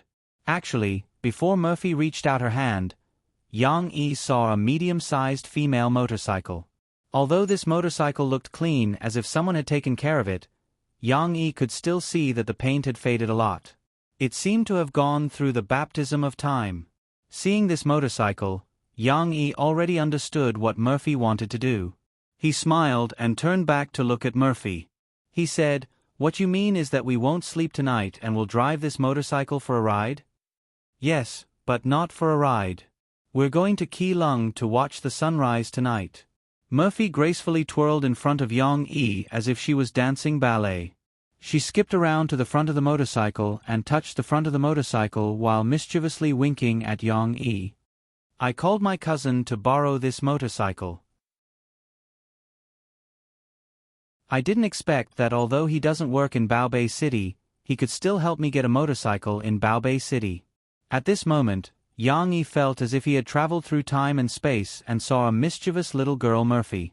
Although she was pretty, her cuteness gave Yang-yi a new feeling. Of course, he still liked her. He liked her very much. However, Yang-yi was still more rational. He walked over and held Murphy's face in his hands. He said in a slightly reproachful tone, "Silly wife, what are you thinking? Are you worried that I'll be jealous? There's no such thing. I don't care. Don't ruin your body over such a small matter. What does it have to do with you being jealous?" Murphy was a little embarrassed to admit it. She giggled and turned her head, hugging Yang-yi's arm instead. "Don't worry about me. Let's just go out and play, okay?" "No, you didn't rest tonight." Yang-yi shook his head. Mo Fei pouted her lips, pulled Yang-yi's hand, and twisted it a few times, imitating Cece's coquettish behavior. "Can we go together? I want to be with you. I want to have such an unforgettable memory with you. I haven't been with you to watch the sunrise by the beach alone. Every time, there's a child with me. We haven't gone out to play like a couple." Although Murphy did want to take care of Yang-yi and didn't want Yang-yi to be jealous, what she said was not an excuse at the last minute. She really wanted to be with Yang-yi and have the most beautiful memories. Yang-yi hesitated after hearing what she said. Murphy didn't understand Yang-yi. She could tell at a glance that he was wavering. She immediately struck while the iron was hot and said, "Also, didn't you say that we should be more carefree and find a time to go on an impromptu trip? Tonight, let's be willful for once. You drive the motorcycle, and we'll secretly go to Keelung to watch the sunrise, okay?" Staying up late once in a while wasn't a big deal. Yang-yi's energy wouldn't be reduced even if he didn't sleep for a night. As for Murphy, she could also take a nap in the car. Thinking of this, Yang-yi was also tempted. In the end, he still asked the last question hesitantly, "What about tomorrow? If we skip home and go to Keelung to play, what if Shi and Chenwu wake up in the morning and realize that mom and dad aren't home? What if they make a scene?" "I told Xiaowan to help take care of him tomorrow. We'll come back after watching the sunrise. It won't take too long." Murphy giggled and said, "At most, we'll leave a note for Shi at home. Shi is so obedient, she definitely won't make a scene. We'll ask her to help us take care of little brother."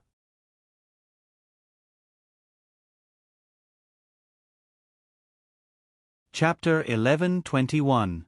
Before making the decision to leave home, Yang-yi remembered what Yuan Yen had said to him. Actually, it was about tonight. At that time, Mo Fei was singing on stage, while Yuan Yen and the other members of the Extreme Challenge team were backstage. It was not their turn to go on stage yet, so they played with the child and talked about marriage and children. It was mainly Yuan Yen and Yang-yi who were talking. At most, Jie Chen would say a few words. After all, the others were either not married or did not have children. At that time, Zhu Jie jokingly asked Yang-yi who he liked the most, Shi and Tong Tong. Yang-yi naturally would not tell the truth in front of the two children. He smiled and said that he liked both of them. In the family, the two of them would always have the highest status. Yuan Yen half-jokingly said to Yang-yi, "That won't do. Yang-yi, a man can't only care about his daughter and son. He has to love his wife." This sentence was not a big deal, because later, Jie Chen and Dan Hongkue teased Yuan Yen, saying that Yang-yi loved Murphy and was a famous model husband in the entertainment circle. But in fact, when Yuan Yen said that, he added another sentence, which really touched Yang-yi. After all, children will grow up. They will have their own lives. In the end, the person closest to you is still your wife. At that time, because the stage supervisor came to inform them to prepare, it was chaotic.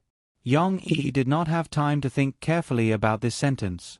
Now that he suddenly thought of it, Yang Yi made a decision. Let's go and watch the sunrise. Late at night, at 2:30, the gate of the ancestral home of the Mo family was opened. Two tall figures stealthily pushed a small motorcycle out. After walking out of the shade, the slightly delicate figure behind them revealed a pair of bright and excited eyes. Let's go, don't get caught by my papa. Murphy was more than 30 years old, but now she was like a thief. She was nervous and excited as she grabbed Yang Yi's clothes and said, "Put on your helmet first. Have you put on your coat? It might be cold on the road later." Yang Yi stopped the motorcycle and turned around. While tying the strap of Murphy's helmet, he gently said with concern, "Hee, I've worn enough. If I wear more, I'll die from the heat." Murphy put her hands on Yang Yi's waist and said with a sweet smile, "Besides, don't I have you? With you, I won't be afraid of the cold." Needless to say, Yang Yi asked Mo Fei to get on the woman's motorcycle first, and then he sat in the front. "I'll sit a little farther back to give you more space, because your butt is big hee. Hee. Mo Fei's muffled voice came from behind. She was trying her best to move backward. After all, this small motorcycle was not big. It was incomparable to the cars and big minivans they usually drove. Yang Yi and Mo Fei could barely sit on it. And in comparison, Yang Yi's huge body size was a cruel crush on this small motorcycle. But there were advantages to squeezing. Murphy could easily hug Yang Yi's waist. She sat comfortably at the back and put her face on Yang Yi's back. She happily said, "Okay, I'm sitting properly. We can go now. Let's go." Yang Yi's left hand pinched the brake and his right hand gently twisted the accelerator and pressed the ignition switch. This motorcycle was not an electric car, but like a car, the sound of the engine sounded. At that moment, Yang Yi also felt like a thief. He was a little excited and couldn't help but yell. He released the brakes and stepped on the gas to move forward. This feeling was very subtle. It was different from Murphy's. Murphy only felt that she was like when she was young, secretly following Yang Yi on an adventure behind her father's back. Yang Yi felt like he was a flower thief, stealing someone's daughter and running away with her in the car. He even had a feeling that his father-in-law was about to rush out with a shotgun and kill him. Hurry up and run.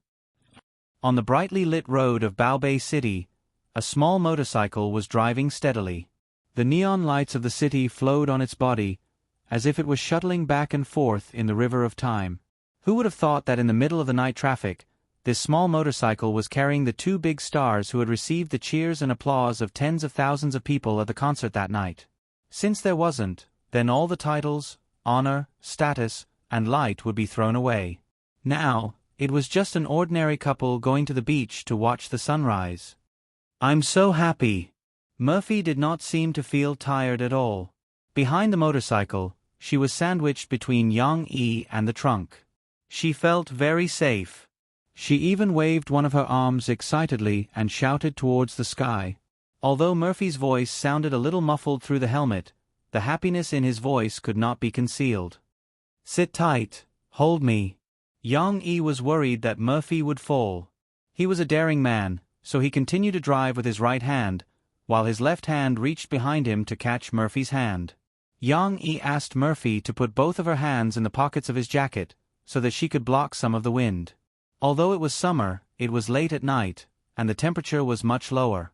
Plus, on the empty road, the wind was like a knife, cutting their skin painfully. Yang Yi did not care, but he had to take good care of Murphy. "Humph, what an unromantic guy," Mo Fei muttered, but when she looked at Yang Yi's back, her eyes were filled with honey. She then leaned her head against Yang Yi's back sweetly. Wearing the motorcycle helmet, Murphy could lean against Yang Yi's warm and broad back, which made her feel very safe. After leaving the downtown area of Baobei City, they went on the national highway to Keelung. There were fewer cars on the road, and it was almost impossible to see a car driving by in a few minutes. After all, the cars were all on the highway.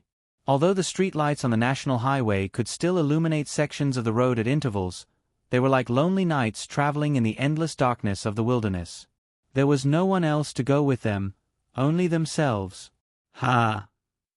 Murphy yawned and said, a little bored, "Did we come out too early? Look around, it's still dark, and we can't see any scenery. It's a little early, but we have to wait for the sky to brighten before we go to Keelung. I'm afraid the sun will be up before we get there." Yang Yi laughed happily. It's too troublesome to look at the stars, and we have to look up," Murphy said gloomily. It was not that she had lost interest, but after yawning, she was so sleepy that she could not take it anymore and wanted to sleep. "Take a nap. It's okay, I can hold you. You don't have to worry about falling." Yang Yi saw this and stopped the car by the roadside. He let Murphy sit in front of him, and he sat up straight, letting her lean against his chest comfortably. "No, it's not safe." Murphy was still a little worried, and said stubbornly, "I'll chat with you, I can't let you be bored." Although she said that, being able to comfortably lean against Yang Yi's chest, Murphy finally could not resist the heavy fatigue. After a while, as they chatted, she became a little absent-minded. Gradually, under the embrace of Yang Yi's arms, she closed her eyes and fell into a light sleep. Seeing this, Yang Yi eased off the accelerator, stepped on the brake, and let go again to let the car slow down. Then, he retracted his left hand and hugged Murphy's soft little belly. P.S. Please do not imitate, this is a dangerous action.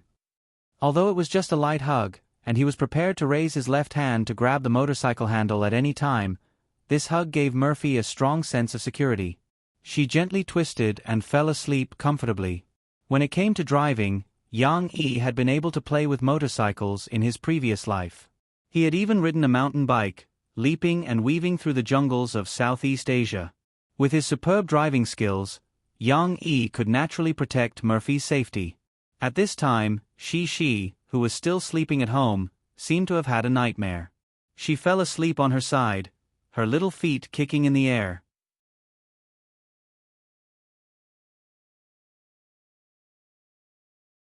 Chapter 11:22. Yang Yi had found the map on his phone. Following the road signs, he sped all the way. Finally, before the sunrise, before the sleeping Keelung woke up, and before the traffic police noticed him, he passed through Keelung's downtown area and arrived at the beach in the northeast. Because it was his first time there, and he was unprepared, Yang Yi could only drive the motorcycle along the coastline to find the most suitable sightseeing spot. Unexpectedly, he was lucky enough to find an excellent sightseeing spot, a brand new small fishing pier. Why was it brand new? Because it was completely new, some of the facilities had not been removed, and there were no fishing boats around it. Naturally, there wouldn't be a fishy smell. But the other places were already very clean. Also, because of the sea breeze, the cement road was so clean that it looked as if someone had cleaned it.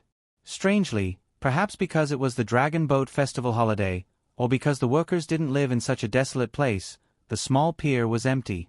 There wasn't a single person. Seeing this, Yang Yi drove the motorcycle in and stopped in front of a mooring post at the east end of the pier. It was 5 in the morning. Although the sky was still green, compared to when they were on the road, the sky was much brighter, and the scenery in the distance could be seen clearly. Obviously, it wouldn't be long before the sun came out. But Yang Yi was still hesitating. Should he wake Murphy up now?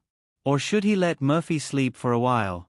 Yang Yi was leaning towards the latter, because Murphy had only slept for about an hour in the car. Yang Yi wanted to wait for the sky to brighten before waking her up. But then, Murphy woke up by herself. Perhaps it was because after the motorcycle stopped, there was less vibration and less rumbling sound. The world seemed to have become quiet all of a sudden. This made Mo Fei feel a little uncomfortable, so he frowned, opened his eyes sleepily, looked around, and then stretched his body, letting out a long, lazy sound like a piglet. "You're up?" Yang Yi asked with a smile as he held Murphy's slender waist with his left hand and combed her hair with his right hand. Murphy did not answer. She stretched and hugged Yang Yi's neck from behind with her soft arms. She was like a big brown bear that had just come out of hibernation. She treated Yang Yi as a tree trunk and rubbed her back and head against him. Of course, Murphy only wanted to find a more comfortable position in Yang Yi's arms. Then, she pulled Yang Yi's other hand and let him hug her with both hands. She also hugged Yang Yi's big hand, and then lazily whispered, "Have we arrived?" "Yes, this is Keelung's seaside. The sun hasn't risen yet." Yang Yi smiled and said, "Since you're awake, let's sit on the ground. It's not comfortable to sit on the motorcycle." "Yeah, my back hurts." Murphy nodded. She straightened up and let Yang Yi get down from the back seat first. But then, Yang Yi stood to the side and saw that Murphy had no intention of getting down.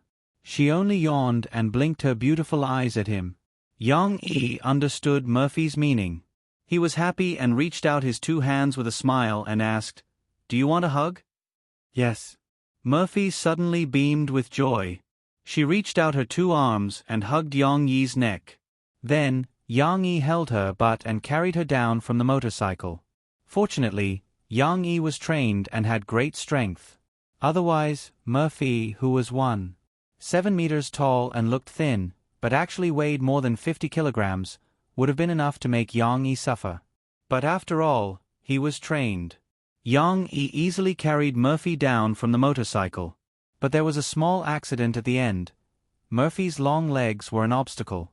When she was carried out, she accidentally hooked the motorcycle. Clang! The motorcycle flipped over on the ground. Fortunately, Yang Yi carried Murphy and dodged. At this time, Murphy, who wanted to act coquettishly and be lovey-dovey with Yang Yi, couldn't bear it anymore. She got down from Yang Yi's body and hugged Yang Yi's arm, laughing with him. 10 minutes later, the poor motorcycle had been lifted up and stopped not far behind them. Yang Yi and Murphy sat at the end of the long embankment, leaning against the mooring post and looking at the sea. They didn't sit on the ground. Below their butts, Yang Yi made a small carpet with newspapers. Although the sea breeze blew and rolled the newspapers, with their butts, they weren't afraid that they would fly away. "I only knew that you bought milk and bread at the gas station. I didn't even notice that you bought newspapers. Hee, you are really smart." Murphy giggled. She was still nestled in Yang Yi's arms, leaning against him comfortably. The coat that she was wearing was now reversed in front of her body to block the biting cold sea breeze. Behind her was Yang Yi's warm embrace. Yang Yi even opened his coat and connected it with Murphy's. This way, the two of them could be wrapped together. Although Yang Yi's body was good and he didn't feel cold, this feeling of snuggling up to each other and warming each other was also very blissful. Murphy happily held the milk that was still a little warm and sipped it. From time to time, she would pass it to Yang Yi and let him have a sip. At that time, when I bought some food, I saw the newspaper and thought that it should come in handy, so I bought one. I didn't expect it to come in handy. Yang Yi smiled and said, "At that time, you were taking photos and signing autographs for the shop staff. Of course, you didn't notice." At this time, Murphy felt a gust of sea breeze. She was no longer sleepy, so she wanted to enjoy this moment more. The world was white, the sea, the dock. In such an empty world, it was as if only she and Yang Yi were left. "Hubby, do you feel happy? Let's sneak out and have a world of just the two of us?" Murphy asked in a sweet voice. "Of course, I'm happy. The time with you will always be happy and blissful." Yang Yi said with a little emotion, "You're right. We should have some exclusive memories. I can't wait to watch the sunrise with you." Actually, I still feel a little guilty. I left Shi and Hua at home, and the two of us came out to have fun. Although Mo Fei said that, her pretty face was full of excitement and joy. There was no sense of guilt at all. Also, although sitting here and my face is a little cold from the wind, it doesn't matter. When I'm with you, I feel very happy. I'm not afraid of anything, and I don't want to care about it anymore. When Yang Yi heard that her face was a little cold, he stretched out his two big hands and rubbed them hard. When they were warm, he held Murphy's face from behind. Murphy's excited description came to an abrupt end, as if she was stuck in a shell. Yang Yi asked with a smile, "This way, it won't be so cold." Before he could say the word, "okay," Murphy suddenly turned around in his arms. She looked at Yang Yi's face affectionately, and her eyes shone with a touched light. Before Yang Yi could react, Murphy hugged his head and kissed him with her soft red lips. One kiss. Suffocating. Mo Xiaowan, who had been entrusted with a heavy responsibility, was used to sleeping in. She was still sleeping in the bedroom, but the other children woke up very early, especially Shi. She usually woke up early to exercise with her father. The little girl was the same today. She woke up early, and as usual, she tossed and turned in bed, waiting for her father to wake her up. But it was strange. Why didn't her father wake her up today? The little girl couldn't fall asleep. She rolled over and sat up. She rubbed her eyes and looked around in confusion. Fortunately, Xiner was still sleeping next to her. She couldn't wait any longer. She moved her little butt and moved to Lon Xian's pillow. She pushed her little friend and woke her up. Lon Xian was pulled up by Shi in a daze. She yawned, and it took her a while to recover. She touched her chubby little belly and muttered, "Oh, I'm hungry. Lon Xian ate dinner early last night." Backstage at the concert, she didn't eat any snacks or supper. Later, she came back and took a shower and went to sleep. If she hadn't been sleeping just now, her stomach would have been growling. However, Shi, who couldn't hold it in any longer, didn't respond to Lon Xian's topic. She giggled and said to Lon Xian, "Xian, let me tell you. I had a big nightmare last night." "What nightmare?" Lon Xian asked in a daze. "That's right. I dreamed that my mom and brother were taken away by bad guys." The little girl said excitedly, "I was crying, but my papa came out. He was super powerful. He defeated the bad guys and saved mom and brother." "Oh." It wasn't about food. Lon Xian was a little dispirited. He, but I forgot how my papa defeated the bad guys. I forgot when I woke up."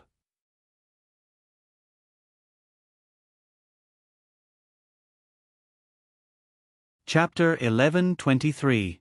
After being woken up by Shi and listening to a story for a while, Lon Xian's sleepiness was gradually dispelled. After the little girl's head was clear, she felt a little hungry. Finally, she couldn't help but interrupt Shi and said pitifully, "Shi, I'm really hungry. Do you have anything to eat?" It was also at this time that Lon Xian remembered that this was not her home, nor was it Shi's bedroom. Otherwise, she could have found some snacks that she usually hid. Her friend's question really stumped Shi. She scratched her head and said awkwardly, "Oh, I don't have any either." How could she have the habit of storing food? Hearing this, Lon Xian collapsed on the bed softly and said in a dispirited voice, "I'm starving to death." Seeing this, Shi said enthusiastically, "Let's go find my papa. My papa must have woken up. He must know where to eat." "Yes." Lon Xian's eyes lit up as a surge of energy surged through her body, allowing her to regain her vitality. She hurriedly climbed out of bed and even slid out of bed nimbly as she urged, "Cici, let's go quickly." Yes. She giggled and followed her friend out of their bedroom. They didn't notice that on the small cabinet beside the bed that they had just passed, there was a note that Yang Yi and Murphy had left for them. It was forgotten there alone. When Shi and Lon Xian came out, it was still very early. It was not 5:30 yet. The whole room was quiet, but the voice-activated sensor light illuminated the corridor for the little guys. "Papa, hey, Papa, where's Mom?" But when they opened the door and turned on the light, Shi was dumbfounded. She looked in confusion at the bedroom where her parents were sleeping. There was no one inside. Not only was the bed empty, even Tong Tong was gone. She didn't know that Tong Tong and the crib had been moved to Mo Xiaojuan's room, and Mo Xiaojuan was taking care of them. Lon Xian's reaction was a little slow. She walked in and looked around in confusion for a long time before she said in surprise, "Yeah, where's Papa Yong?" "It's over." If Papa Yong disappeared, she might starve. She stood rooted to the ground in a daze, but her beautiful big eyes were moving nimbly. After a while, the young lady suddenly clapped her hands in surprise and pulled Lon Xian's arm as she said happily, "I know. Xiner, I got it." There seems to be something wrong with his reaction. How could he be happy? What? Lon Xian looked at her friend in bewilderment. I know where Papa went. She said excitedly. It turns out that I saw it in my dream. My mom and little brother were taken away by bad guys, and then my papa went to save them. Taken away by bad guys? Lon Xian's eyes widened. She nervously hugged Shishi's arm and asked fearfully, Really? At this moment, in Lon Xian's mind, she had already equated the bad guy with a monster. Moreover, Lon Xian remembered the fright she had received when she was sleeping in the study a few nights ago. So there really are monsters. The image of a terrifying demon with a black demonic aura instantly surfaced in Lon Xian's mind. She felt that she was right, but at the same time, she began to tremble in fear. What should I do? The demons had captured Mommy Mo and Little Mommy. Would they still come for me? Lon Xian felt that she might be the monster's favorite since she was white and tender and chubby. She showed a completely different reaction. She giggled and said, Xian, don't be afraid. My papa is super powerful. He can defeat the bad guys. No, he has already defeated the bad guys because I saw it. Lon Xian was so scared that her body went soft. She sat down on the edge of the bed and looked at she worriedly. But, She, that was just a dream. What if Papa Yang didn't defeat the bad guys? She also hesitated. After a while, she had an idea. I know, I can ask my papa. How? Lon Xian looked at she in confusion. At this time, she was a little proud. She said with joy, I have an idea. The little girl touched her neck and pulled out a red rope. Then, she pulled out a Buddha statue that still had the residual warmth of the little girl's body from the collar of her pajamas. This Buddha statue was very small and made of wood. It was not as conspicuous as jade, but after being worn by Cici for more than a year, this piece of wood had already been polished. It looked like its color had settled down, and it was even rounder and brighter. Lon Xian certainly knew that she had such a pendant. She looked at it curiously. Although Cici had almost never used this Buddha statue, her clever little brain still clearly remembered how her father had taught her how to use it. She pinched the head and tail of the Buddha statue and pressed it. Hey! Lon Xian was surprised to see that the head of the Buddha statue was pressed into her stomach. At this time, Yang Yi and Murphy were sitting by the sea and ushering in the magnificent scene they had been looking forward to for a long time, the sunrise over the sea. Like the description in Elder Ba's prose that many people had learned in school, a beautiful red glow spread over the sky and became brighter and brighter. Then, a small half of the face of the sun was revealed. At this moment, it was like a little kid who had eaten too much and wanted to jump onto the bed to play with its master. After trying a few times, it finally jumped out and revealed its round and fat, true face. Wow! It's so beautiful! Murphy nestled in Yang Yi's arms and looked at the sun that had just left the sea and was gradually blooming with golden light. At this time, Yang Yi's cell phone rang at an inappropriate time. Murphy looked back at Yang Yi, who was busy taking out his cell phone, and asked in confusion, Alarm clock. Hearing this specially set ringtone, Yang Yi frowned, shook his head, looked at the cell phone screen, and said in a deep voice, No, it's Shishi's pendant. I don't know what happened. Pendant. Murphy didn't get enough sleep and her reaction was a little slow. For a while, she didn't understand what Yang Yi was talking about. Yang Yi was worried that something would happen to his daughter, so he didn't have time to explain and quickly answered the phone. Papa. Shishi's clear and pleasant voice came through. Yang Yi heard his daughter's cheerful tone and he breathed a sigh of relief. Cici, what's going on? Why did you call Papa with this? Yang Yi asked. Papa, did you defeat the bad guy? Did you save Mom and brother? On the phone, the little girl asked excitedly. Ah. Yang Yi was confused by his daughter's words. Bad guy? What bad guy? Yang Yi was not completely relieved, and he seriously asked Shi. Finally, with Shishi's description and Lon Xian's agreement from time to time, Yang Yi finally figured out what was going on. He didn't know whether to laugh or cry, and looked at Murphy, who was listening next to him. Murphy had a guilty conscience, and she winked at Yang-yi, asking Yang-yi to quickly find an excuse to cover up this matter. Ahem. She, you're right.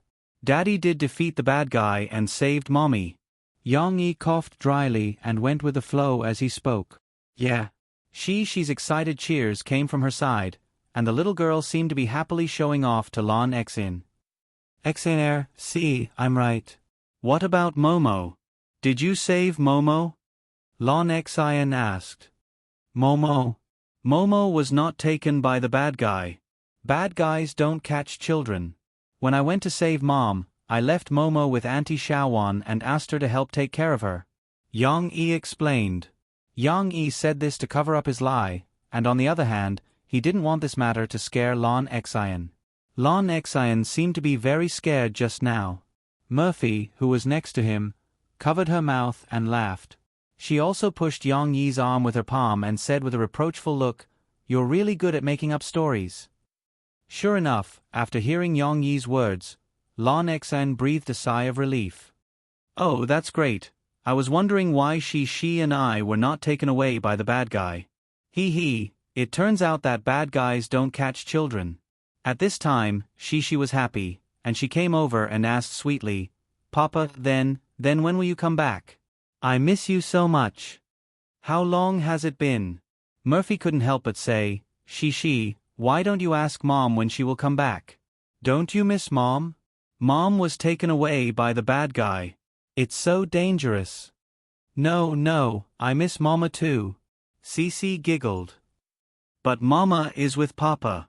At this time, Lon Xin, who had calmed down, came over again and asked pitifully, Papa Yang, when will you come back? I'm starving to death. Hearing this, Yang-yi shook his head helplessly and laughed. He coaxed the two little girls and taught them to find something to eat in the kitchen fridge.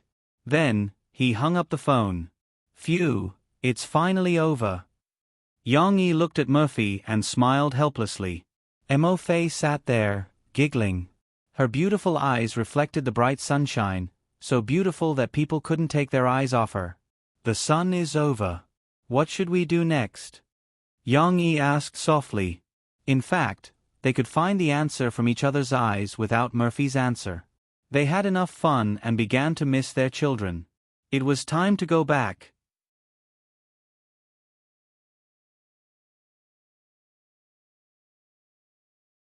Chapter 11:24.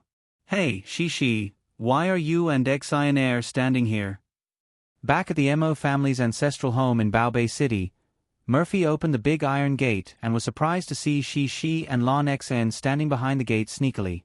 When she and Lon Xin saw that Yang-yi had also come back with a motorcycle, they finally breathed a sigh of relief. They looked like little adults, as if they were saying, "It's good that you came back safely." Of course, although she was no stranger to motorcycles, there were many motorcycles in the old town where she studied, she was still very curious about why her father was pushing a motorcycle. She ran over and touched it curiously, then hurriedly passed the important information to her father. Papa, it's not good. Grandpa is very angry. The little girl said to her father worriedly, He was unhappy when he was eating breakfast. I told Grandpa that Papa went to beat up the bad guys and then saved Mama, but he was still unhappy. Lon Xin nodded quickly and said, Yes, Auntie Shaowan was also scolded. She's grandfather is really fierce. It turned out that she and Lon Xin had deliberately waited here to pass on the message. When Yang-yi heard this, he couldn't help but look at Murphy. Murphy was holding back her laughter, while Yang-yi's eyes were a little helpless. It's over. Murphy spread her hands. It's probably the little guys who leaked the secret. There's no other way. We can only play it by ear. After passing on the message, she and Lon Xin took out a boiled egg from their pockets. She said with concern, Papa, are you hungry? I was afraid that Grandpa wouldn't let you eat, so I left an egg for you. Mommy Mo can eat mine. Lon Xin said obediently. Wow, you left an egg for us? You are so considerate. Are you guys full? Yang E and Murphy didn't expect the two little girls to be so sensible. They were so touched that they hugged the two little girls and kissed them again and again. I'm full. She giggled. I'm full too. She's grandmother made a lot of delicious breakfast. Lon Xion's eyes lit up, and she quickly responded, there are delicious eggs, boiled eggs, fried eggs, and delicious bread. The most amazing thing is that there's so much delicious meat. It's super fragrant. When Yang E heard this, he understood that Zhou Mengyu was making a Western-style breakfast today.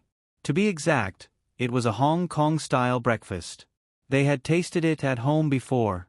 Passing through the courtyard, Yang E thought for a while and asked Murphy to take the two children back to the back.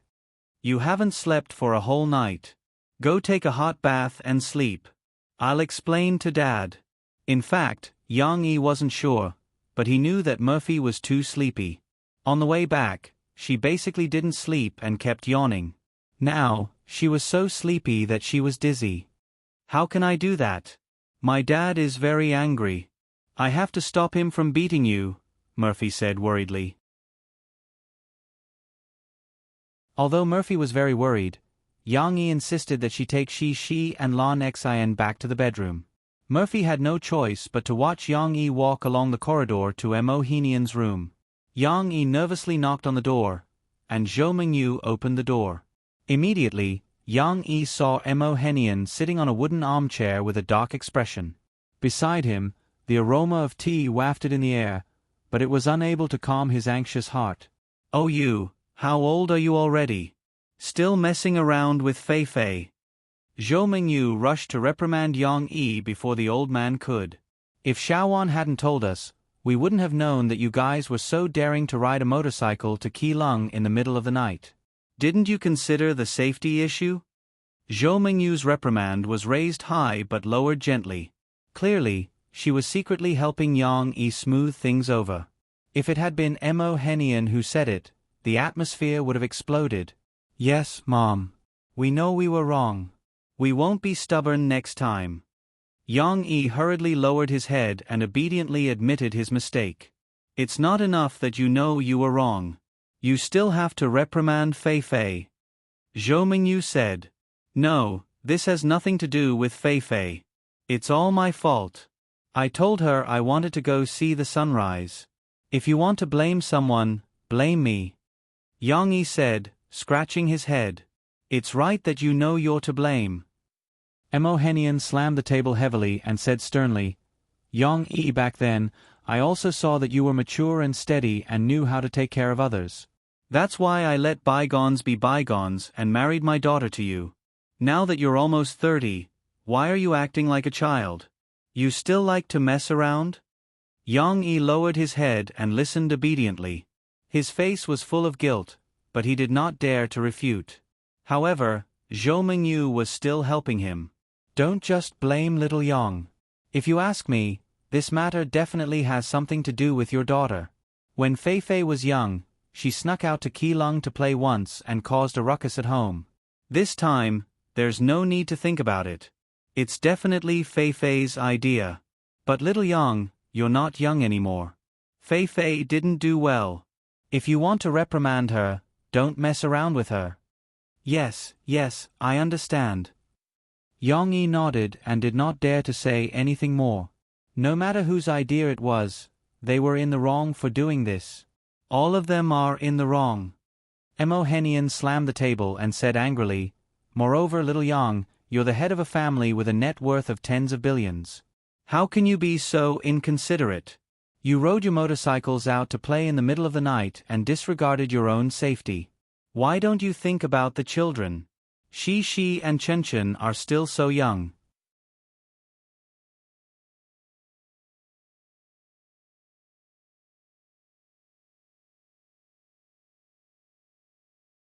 Chapter 11:25. After playing all night, Yang E was in a good state of mind. As usual, he did not yawn or feel sleepy. Unlike Murphy, she was really sleepy. She took her clothes and was ready to take a bath, but her eyelids couldn't stand it. She just sat on the sofa for a while, and then dozed off, when Yang Yi came back from his father-in-law's place, he saw that Murphy had already curled up on the sofa and fallen asleep. "Go to bed and sleep." Yang Yi chuckled, shook his head, and walked over. He put one hand through Murphy's legs, and the other hand, along with her arm, held up Murphy's back and neck, and let her head rest on his arm. Then, he carried Murphy back to the bed and carefully covered her with a quilt. Yang Yi himself still had to take a bath. After taking a bath, he came out refreshed and found the children in the yard. Mo Xiaowan was looking after them. Of course, sometimes it was better not to expect others to take care of your children. Mo Xiaowan, this careless person, was like this. She sat on a small stone bench next to her, swiping her phone and looking up from time to time. The children played by themselves. However, when Yang Yi came, Shi and Lan Xian were also playing happily. Tong Tong also participated. The little guy was giggling happily at the side, moving his chubby legs and running around with his sisters. "What are you playing?" Yang Yi asked Mo Xiaowan to busy herself with work. He went over to take care of the three little fellows. Then, he walked over and asked Shi and Lan Xian with a smile. "Papa, we play that game. You have to turn around, cover your eyes and count the words, and then turn around. Then I can't move. I can only move when you count the words, and then I can't be seen by you. We often play it at school." She stood on her tiptoes and explained enthusiastically to her father. "And then Momo keeps getting caught. Ha, it's so funny." Lan Xian pointed at Tong Tong and shouted loudly. He, no. Tong Tong didn't take it to heart. He just smiled happily and waved his hands as he said in a childish voice. "But even if Tao Wu is discovered, he can't be punished. Sigh, he still can't play the hunter game. He doesn't know how to play it." Shi said, So Tao Wu will always be the first to be eliminated." Yang Yi figured out what game the three little guys were playing. He had seen it in a book before. It was a classic children's game from the last century. 1, 2, 3, Woodman. However, Shi and the others seemed to have learned the game from others. They didn't know the name of the game yet. At this time, Lan Xian had an idea. She looked at Yang Yi expectantly and said, "Papa Yang, do you want to play with us?" Before Yang Yi answered, Shi shook her head and said, "No, Papa needs to sleep. Mom said that Papa didn't sleep last night because he wanted to catch the bad guys." His daughter's words were full of concern. Yang Yi was moved. He reached out and stroked the little girl's soft hair lovingly. "It's okay. Papa is not very sleepy." Yang Yi smiled and said, "By the way, where are we going to play today?" "Mama is going to sleep. Only Papa will play with you." Tong Tong stood aside and looked at his father with his big watery eyes. He listened for a while and was interested in talking. He pulled his father's trousers, raised his little head, and asked with his pink little mouth, "Where's Mom?" "Mama is sleeping," Yang Yi explained. "But Papa also needs to sleep." At the side, Cici reluctantly twisted her little butt, pouted her little mouth, and said reluctantly, "Mama said that Papa wants to sleep. She also said that we can't be willful." "That's right. Daddy Yang, you've already defeated the big baddie, you need to sleep." Lan Xian said seriously, "Let's not go play. It's tiring to play." Lan Xian expressed Cici's thoughts and the little girl nodded. Although she still wanted to go and play and was a little reluctant to leave, she nodded very firmly at this moment. Yang Yi gently raised his eyebrows and asked curiously, "We're not going to play?" Shi and Lan Xian looked at each other and reached an agreement. They giggled and said, "Let's play tomorrow." Yang Yi didn't expect the two little girls to be so sensible today. Although Yang Yi knew that Murphy's advice should be credited, Shi and Lan Xian suppressed their desire to play. It wasn't easy. "Since when did you know how to take care of people?" Yang Yi rubbed the two little girls' heads lovingly and said with a smile, "Okay. Since we're not going to play, we'll stay at home. I'll ask Grandpa and Grandma to accompany you. When I wake up in the afternoon, we'll go to Baobei City and play in a very high building. Okay. Okay. She nodded her little head happily. Yang Yi and his family's trip to Baodao during the Dragon Boat Festival came to an end. They had to leave the next day and go back to Zhongqing. After all, the two little girls had to go back to school and the end of the semester was approaching. However, the interesting news that Yang Yi and Murphy brought to the entertainment circle during their trip to Baodao was still constantly being updated and spread. At the beginning, the media enthusiastically reported on Zhou Mingyu's first time on the concert stage. Everyone knew that Murphy's mother used to be an unknown singer in Harbor City. However, it wasn't until today that everyone had the opportunity to hear her singing when the fan video of the concert was released. Not only was the news reporting, but the netizens' comments were also full of praise. Murphy's mother sings so well. No wonder Murphy can sing so well. It turns out that she has such a great mother who raised her since she was young. I love Woman Flower. Murphy and Murphy's mother sang so well that I, a 30-year-old auntie, cried. Murphy used to say that her mother was very trendy in an interview. Today, I see that it's true. Murphy's mother's Chong Sam is really stunning. It's just like the song, Woman Flower. It's so beautiful. However, on the second night after the concert, some of the entertainment public accounts on micro-broadcasting released the news that others had given them. Yang Yi and Murphy ran out to ride motorcycles in the middle of the night and were discovered by fans. It's so romantic. Yang Yi and Murphy unexpectedly appeared in Keelung. Fans. They went to see the sunrise. Rich people's toys. Yang Yi and Murphy rode motorcycles and were asked for autographs by fans. There were all kinds of headlines, but they were actually stating the same truth. The excited gas station employees sent the photos to many entertainment VIPs in order to tell others that they had taken photos with Yang Yi and Murphy. Seeing this news, the fans were suddenly in an uproar. Although a small number of people were nitpicking and criticizing Yang Yi and Murphy for doing such a dangerous thing as public figures. However, most of the fans couldn't help but be envious and jealous. The comments below were very interesting. I'm exhausted after the concert. Now I find out that the two most tired people actually sneaked out to be romantic behind our backs. What should I do? I feel like I've been betrayed.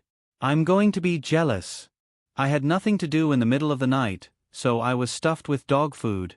Why don't I have a girlfriend to play with me? Wow, I can't help but cry. Only Yang Yi and Murphy know how to play. Others are showing off their love in front of the camera and pretending to be happy. They're showing off their love behind the camera. And I'm going to eat this dog food. Who still dares to say that Yang Yi and Murphy are only husband and wife on the surface? They're living a poetic life, okay? Li Man, are you divorced from our Supreme Doe? Don't use our Supreme Doe to create hype, okay? I've never seen you showing off your love outside of the camera. There seemed to be a strange comment mixed in. But it didn't matter. The fans continued to express their envy and jealousy. Excuse me, is the sunrise in Keelung really that beautiful? No, the sunrise in Keelung isn't the most beautiful. The most beautiful place is in Kenting. The sunrise and sunset are beautiful. I have to refute this. The most beautiful place should be Mount Ali, okay? Watching the sunrise in the clouds and sea of fog is really beautiful. Let me ask weakly. You're discussing it so intensely, but do you have a girlfriend? You're dead set, old heart.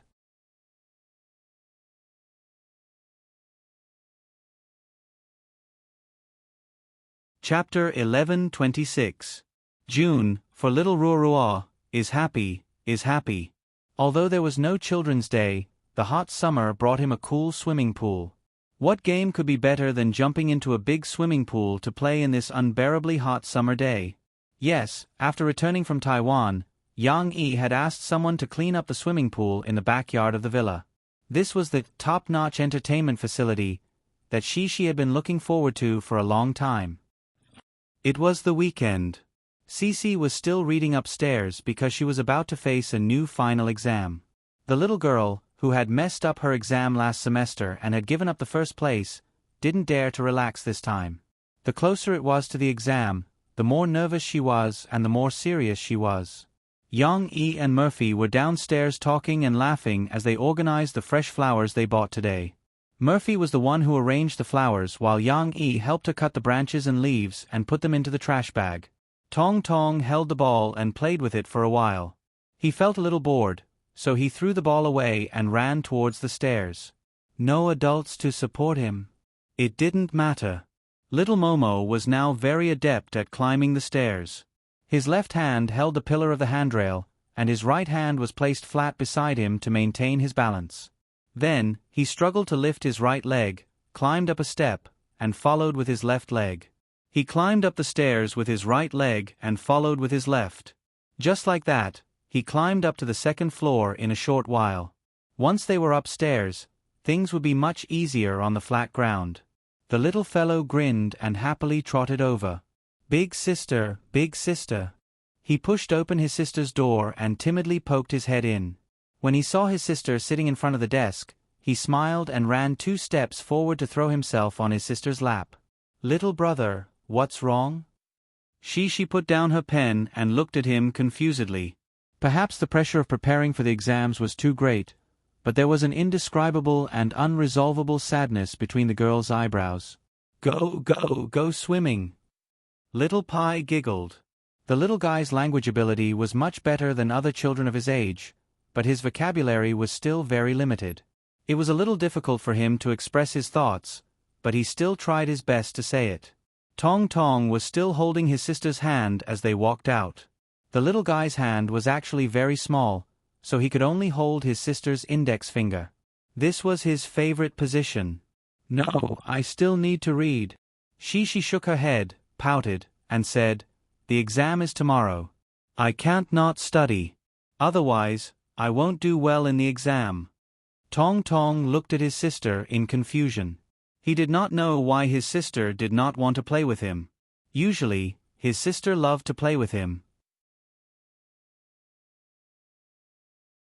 At least, in Tong Tong's opinion, his sister loved him the most. Therefore, Tong Tong did not give up. He turned around, pointed outside, and looked back at his sister, blinking his big eyes. Although he did not speak, the little guy's big bright eyes seemed to be able to say, Sister, do you see my big, innocent, and irresistible eyes? Let's go out and play. She was a little moved, but in the end, she shook her head and said, No, little brother, no. I want to read.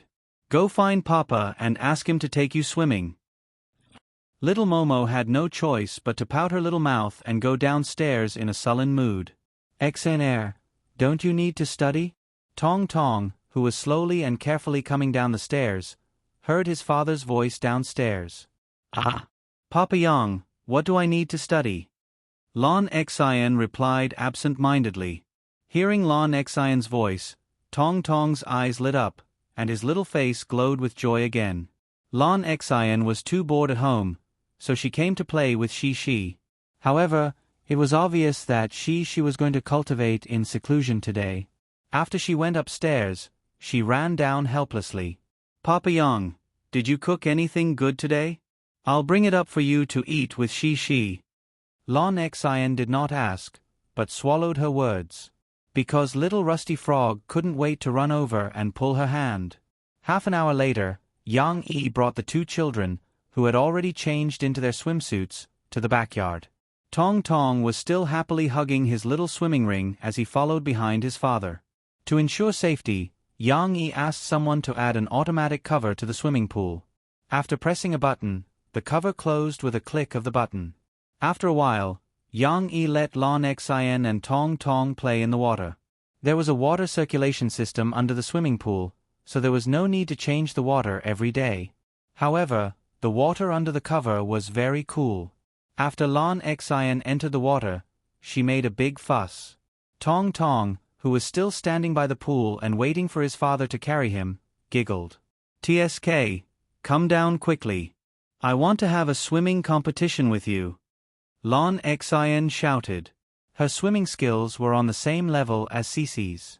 In fact, due to her figure, it was even easier for Lon Xian to float on the surface of the water.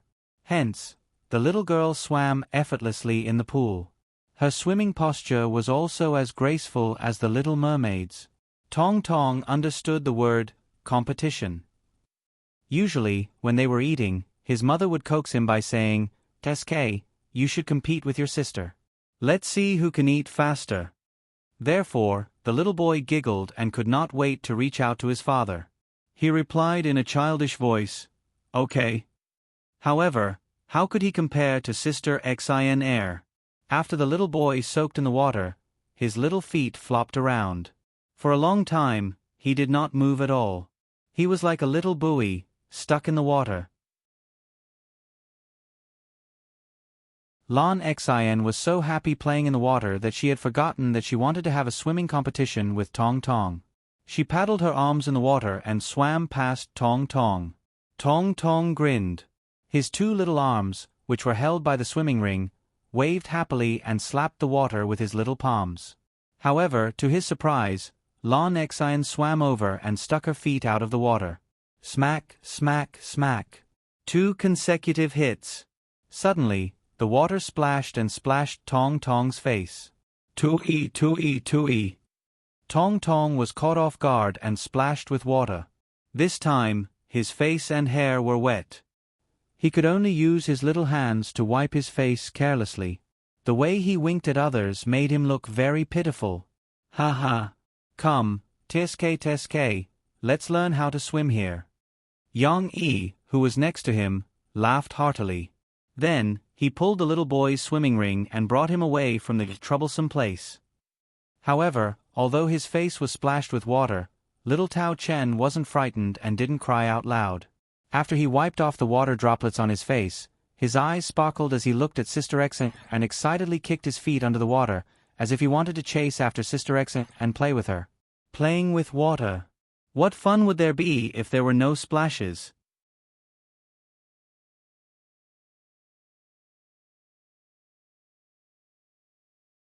Chapter 11:27. Cece was usually soft and gentle, like a little girl with no temper. However, when she was doing something she liked, such as the stage performances and handicrafts she had participated in when she was in kindergarten, or the dance competition she had participated in last year, the little girl could erupt with a tenacity that surprised even Yang Yi. She had a strong desire to win, and she practiced very seriously. Even if she had stage fright at the beginning, and her little face was tense, she worked hard to do her best, without the slightest thought of retreating. This was a good thing.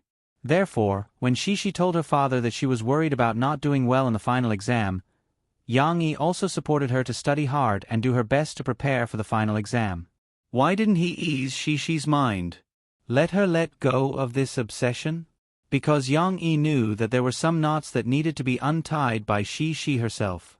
In Yang Yi's previous life, from the time he was ignorant and sensible, he had been struggling on the edge of life and death. At that time, he realized the law of the jungle. If you want to survive, you can only rely on yourself. If you always fantasize about being comforted and helped by others, then only death awaited you. Only by constantly improving your own strength could you exchange for a chance of survival. Although she didn't need to face that cruel world, and she also had Yang Yi's protection, she could continue to grow up innocently and care freely. However, Yang Yi didn't want his daughter to grow up to be a little sheep. Yang Yi would also silently follow behind the challenges that she should face, and let Shishi think of her own solutions. Just like this exam. Yang Yi could indeed tell Shishi that she didn't need to care about this exam or two. Even if she didn't do well in the exam, her life could still be very exciting. But was it really good to do so? Reading too much of chicken soup literature would make one cowardly. Maybe she didn't care about the exam this time, but next time, and the time after that? Maybe she would become lazy and not care about the exam. Would she still need to study? I don't care if my results are good or bad. I might as well lie at home all day and act like a salted fish. Therefore, instead of feeding Shishi chicken soup for the soul, Yang Yi would rather let her take the risk. Yang Yi had confidence in Shishi's IQ and academic performance. Perhaps if the young lady prepared so seriously, she would be able to do well in the exams. She might even be able to get first place and untie the knot in his heart. Yang Yi also knew that as long as she did well in the exams, she wouldn't be afraid the next time the term ended. Of course, if she didn't do well in the exams, it wouldn't be too late for Yang Yi to intervene and counsel her. Everyone downstairs was playing, and only she was upstairs reading seriously. Of course, Yang Yi's heart ached for her.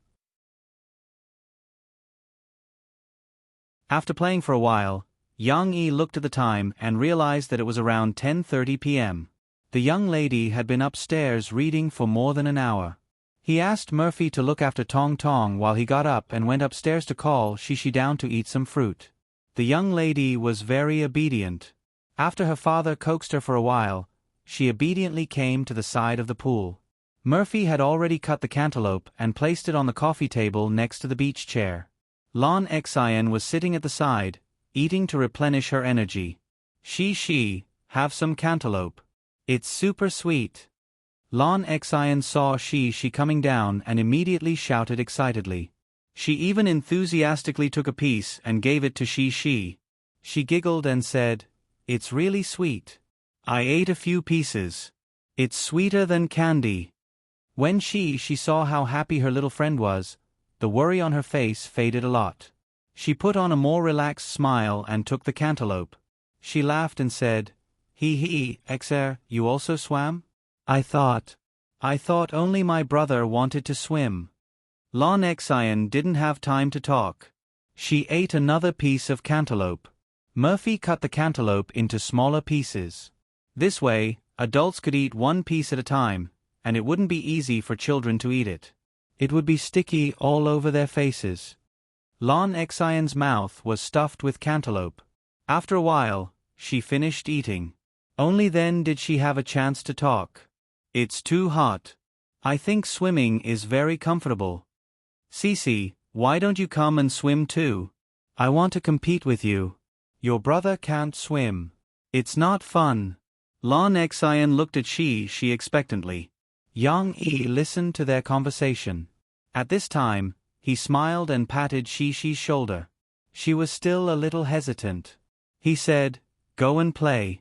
You've been reading for so long this morning. You can play for a while. It won't be too late to continue reading in the afternoon. We need to strike a balance between work and rest." She didn't know what a balance between work and rest was. She was persuaded by her father. Maybe it was because the weather was too hot. After standing outside for a while, the little girl's little face was oozing with sweat. The comfortable feeling of swimming was also calling her. Okay then. The final exam seemed to give Shi a lot of pressure. When they went to bed at night, Yang Yi and Mo Fei were talking about some adult topics in bed. Suddenly, their bedroom door was gently knocked twice. In fact, the door wasn't locked, but the soundproofing was good. If they didn't shout loudly, the people outside wouldn't hear them. But if they shouted loudly, Tong Tong would still be sleeping in her small bed next to them. Yang Yi jumped out of bed and went to open the door. When the door opened, Yang Yi was surprised to see the little girl in a nightgown. She was holding her cartoon pillow and standing there pitifully. "Papa, can I sleep with you and Mom?" She looked at her father and asked in a soft voice. She hadn't asked to sleep with her parents for a long time. Moreover, she was usually quite brave. Last time when they went to Taiwan, Lan Xian was so scared by the dark yard that she didn't dare to sleep. She was very brave and calmly fell asleep. However, before Yang Yi asked, Shi pouted and explained, Because the exam is tomorrow, I won't be so nervous if I sleep with Papa and Mom." He didn't know how Shi's logic was built, but sometimes, a girl's emotions were unreasonable. Yang Yi also felt his daughter's weakness. Seeing the little girl's helplessness, how could he refuse? "Come in." Yang Yi smiled and rubbed the little girl's head. He said, "Sleep well tonight, and we'll do well in the exam tomorrow." Perhaps influenced by her father's positive mood, Cici also beamed with joy. She giggled and ran past her father. She quickly climbed onto the bed and stepped on the quilt. Then, she cheered and threw herself in the middle of the quilt. Only then did she raise her little head and giggle with her mother. Murphy helped her put the small pillow in place. Then, she laughed and pinched the little girl's nose. She said, "What time is it? Why aren't you sleeping?" "Because I have an exam tomorrow." The little girl turned over and lay on her back on the quilt. She said confidently, "Then you have to sleep quickly. Moreover, your brother is asleep and you're still talking so loudly. Hurry up, cover yourself with the quilt and go to sleep. I'm going to turn off the light soon," Murphy threatened. After a burst of laughter mixed with Shi's laughter, Shi finally got what she wanted. She comfortably lay in the middle of her father and mother. It felt good to be surrounded. It gave her a sense of security. "Papa." In the dark, the little girl who didn't want to sleep blinked her big eyes. Let me tell you, this trick was taught to me by little Fishy. She said that before the exam, she always let her mom sleep with her. She whispered, as if she was afraid that her mother would hear it. Of course, Murphy heard it. However, she didn't interrupt. "Now that you're sleeping with Daddy and Mommy, does that mean that you won't be nervous tomorrow?" Yang-e asked with a smile. I don't know." The little girl mischievously stuck out her little tongue. But in the dark, nothing could be seen. "It's just a final exam. You see, Daddy and Mommy are supporting you, so you don't have to be nervous. Go for the exam normally. Daddy believes that you can do well," Yang-e encouraged. And then, the little girl hugged her father's arm and comfortably hummed. "In addition, Daddy also wants to give you courage." At this time, Yang-e suddenly had an idea. He turned into a big charlatan. He used his big hand to cover Shi's eyes. His voice was very bewitching as he said, "Do you feel it? It's very warm courage." "Warm courage?" The little girl was skeptical. "Yes." Yang-e mysteriously said, "Daddy will lend you my courage for one day. Like this, you will definitely do well in tomorrow's exam. You have to believe in Daddy's courage." "So powerful?" She muttered in a daze. After being covered by her father's hand for a while, she began to feel a little sleepy. "It's really that powerful." Yang-e removed his hand and said with certainty, "Then I also want to become as powerful as Daddy." The little girl believed it. With a heart full of joy, she sweetly fell asleep.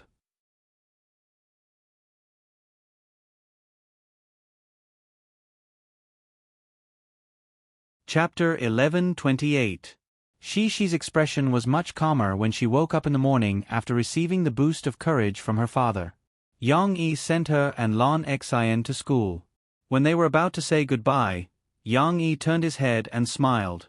Shi, do your best for the exam. When you're done, we can go out and play. Lu Weisha will also come over to look for you." Yang-e only wanted the little girl to have a good attitude for the exam. Who knew that after he said that, Shi would become anxious. The little girl quickly stood up from the back seat. She hugged the back of her father's seat with one hand and covered his big mouth with the other. "No, you can't think like that." Shi pouted and said anxiously, "That's right, I thought like that last time, and then I forgot to write my name." When Yang-e heard this, he almost couldn't hold back his laughter. Fortunately, he stopped smiling and reached out to rub the little girl's head. He said, "Well then, do your best for the exam. Dad will wait for your good news." Actually, she was just giving herself pressure. When the exam officially started and the little girl received the first English test paper, she calmed down again. It's still so easy."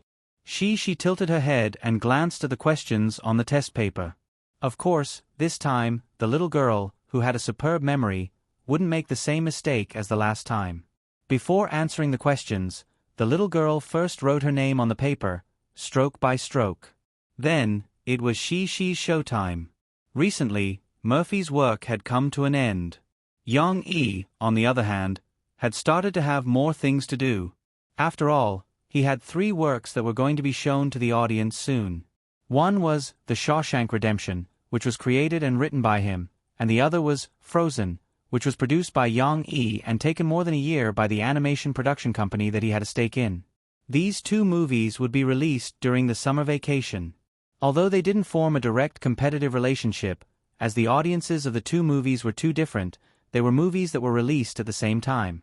In the future, they would definitely be compared by the media. The promotional period for these two movies had arrived. Yang Yi couldn't favor one and discriminate against the other. He had to cheer for both of them. In addition to developing micro-broadcasting, he would occasionally attend their promotional activities. However, with Yang Yi's status, other than the promotional activities in Zhongqing, he basically wouldn't accept any invitations, and no one dared to criticize him. However, today, after sending Shi and Lan Xian to their exams, Yang Yi came to Zhongnan TV station to attend a press conference.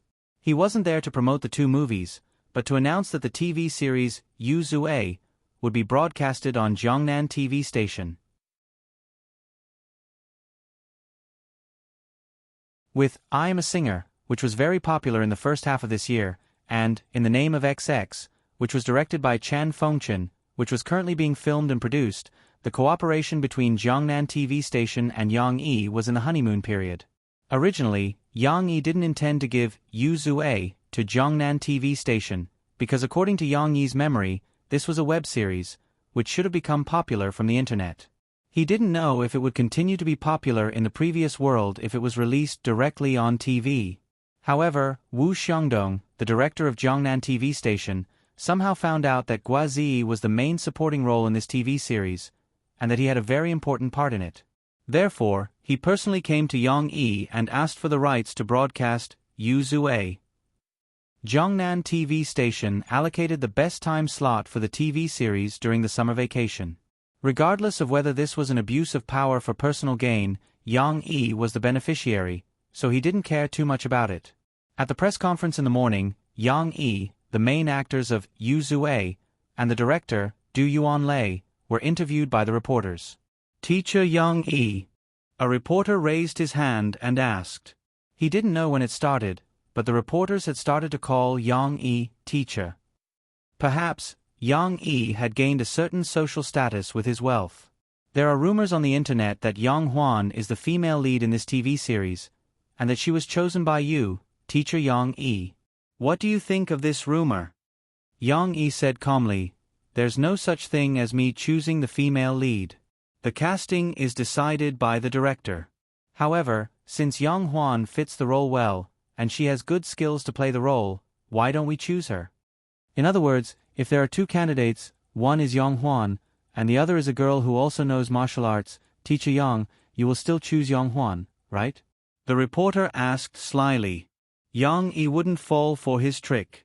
He smiled and said, "Then you have to ask director Du after all, she was the one who decided the casting. I only found out about it after confirming the role." Du Yuan Lei took over the conversation. "Just like before," she replied quickly, "there's no second candidate. Since my audition, there hasn't been another actress like Yang Huan. She can fight, dares to fight, is beautiful, and is conscientious. Which director wouldn't choose such an actress?" Not being able to trick Yang Yi, the reporter sat down angrily. At the press conference, Yang Yi was not the only star. Yang Huan and Guazi were also the focus of attention. After all, they were regular guests of the popular variety show The Limit Challenge, so they were quite famous. "Guazi, why did you accept the role of Yen Dubiao?" As far as we know, in order to broaden your acting career, you have been trying to lose weight in the past year, and you have achieved good results. However, in order to play the role of Yen Dubiao well, you have put on a lot of weight. Aren't you repeating the same mistake? The reporter asked. Because this role is very interesting. Although it's just a supporting role, I think I can play it well, Guazi said with a smile. Besides, look at me now. I've lost weight again, haven't I? And I've become a lot darker. I think if I lose a little more weight, I can compete with Brother Zhang for the role of Yu Zue. After saying that, Guazi looked at Zhang Tsang, the actor who played Yu Zue, and smiled. That's not enough. You've lost weight, but your face is still round. Zhang Tsang also teased Guazi. It had to be said that Guazi did lose a lot of weight and become a lot darker. In the past 2 months, as long as Guazi had no work arrangements, he would accompany Ding Xiang to visit the villages in Guangdong province. The summer sun in Guangdong province was even hotter, and the two of them were tanned, which made them look more like a couple. Yang Huan often teased them like this. In the evening, Yang Yi went to school to pick up Shi Shi. "How was the exam?" Yang Yi asked with a smile. The little girl was no longer as gloomy as she had been for the past few days. Her brows were no longer furrowed, and her big, shiny black eyes were sparkling with joy. Just like Lan Xin, it was summer vacation soon. "It's very easy. Papa, I can do it all." She said to her father happily. "Me, I can do it too. Papa Yang, I think I will do well in the exam this time." Lan Xian jumped in front of Yang Yi, as if she was expecting Yang Yi to praise her. Lan Xian didn't lie. She thought she did well in the exam. Maybe she was the kind of candidate who could perform on the spot. "That's great. You did well in the exam. Your Uncle Fu Jun sent us some fresh prawns and Spanish mackerel from Guangdong province. Tonight, I will cook a delicious seafood dinner to reward you." Yang Yi said with a smile. "By the way, have you written your names? Don't forget it this time." Yang Yi asked this question mainly to Shi Shi, but Lan Xian was also there, so he asked both of them. But Lan Xian didn't listen to the latter part of the question. As soon as she got into the car, she sat in the back seat, raised her arms and cheered, "Yeah, let's have a big meal." On the other hand, Cici was more serious. She quickly hugged the back of the driver's seat and eagerly said to her father, "Papa, let me tell you, I didn't forget to write my name." Then I finished the question and even checked it 3 times.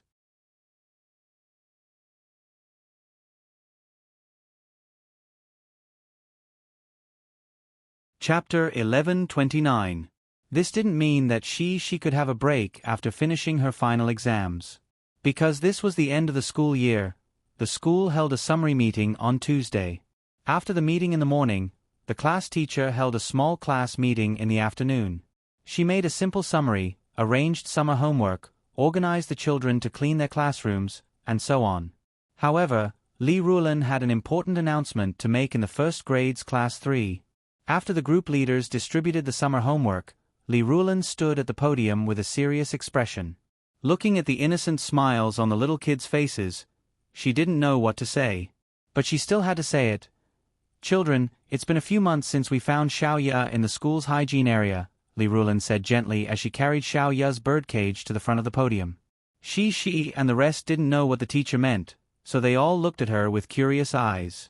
"In the past few months, all of you have taken very good care of the injured little girl. Whether it was the members of our care group on duty or the other children who were willing to help, all of you have done very well. You." Li Rulan listed some examples emotionally. When she heard this, she thought that the teacher was praising them. She was very happy and puffed out her chest. Although some of the children in the class couldn't wait to whisper to each other, and the chatter was very chaotic, Cici still followed the order of the class very seriously as usual. However, she still whispered in her heart, "Hee, that's right. This morning, I fed Xiaoya with everyone and even helped her clean the birdcage." However, Shi's happiness didn't last long. Because Li Rulan continued, "Last week, I brought Xiaoya back.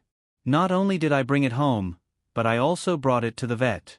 The vet said that Xiaoya's wings have healed and it can fly in the sky like before." At this moment, the classroom quieted down again. The children seemed to feel something as they all widened their eyes and stared at Li Rulan. "So, it's also time for us to say goodbye to Xiaoya and send it back to nature so that it can find its own home and enjoy the free life that it originally deserved." Li Rulan pretended to laugh lightly and said, "Actually, teacher has told you about this before, hasn't she? Xiaoya belongs to the sky. If she can't fly in the sky, she won't be happy." But no matter how relaxed she sounded, she couldn't withstand the uproar brought about by this matter. "Xiaoya is leaving? Xiaoya wants to go home?" The little fellows burst into an uproar. They didn't know that Li Rulan already had such a plan. She was only afraid that it would affect the mood of the children before the exam, so she delayed it until today. She looked at Teacher Li in disbelief, then at the little girl who was still jumping around in the cage on the table. Her little hand covered her mouth that was already wide open in shock, and her big eyes started to mist up. Lu Xiaoyu turned her head around and asked in confusion, Shi, what does the teacher mean?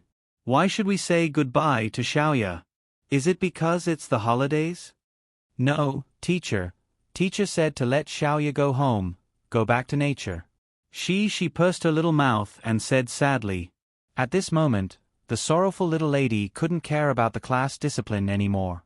Moreover, the entire classroom was bubbling up like a fish pond that had exploded, and everyone was talking. Lu Xiaoyu was a little late in realization and asked in astonishment, Ah? Doesn't that mean that we won't be able to see Xiaoya in the future? That's right. She felt aggrieved as tears rolled down her cheeks. The sparkling and translucent crystal beads pattered down. Little you, don't say any more. I'm about to cry. Sob. She, don't cry. When I see you cry, I want to cry too. Lu Xiaoyu said as she started to cry herself. This was going to be lively. Yang Yi didn't know anything about this. When he came to pick up Shi in the evening, the little lady ran all the way home and threw herself into his arms, sobbing sadly.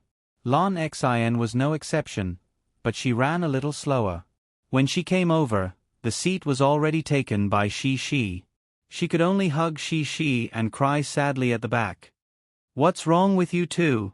Who bullied you? Yang Yi saw this scene out of the blue and suddenly felt a little angry. He thought that Shi and Lan Xian had been bullied by someone in school. Why were they crying so sadly? One had to know that Shi aside, Lan Xian's emotions were usually very stable. Unless you deliberately teased her with delicious food, didn't let her eat, or bullied her, then she would cry. Otherwise, it seemed like there was nothing that could shake her emotions. But today, Lan Xian was also bawling her eyes out.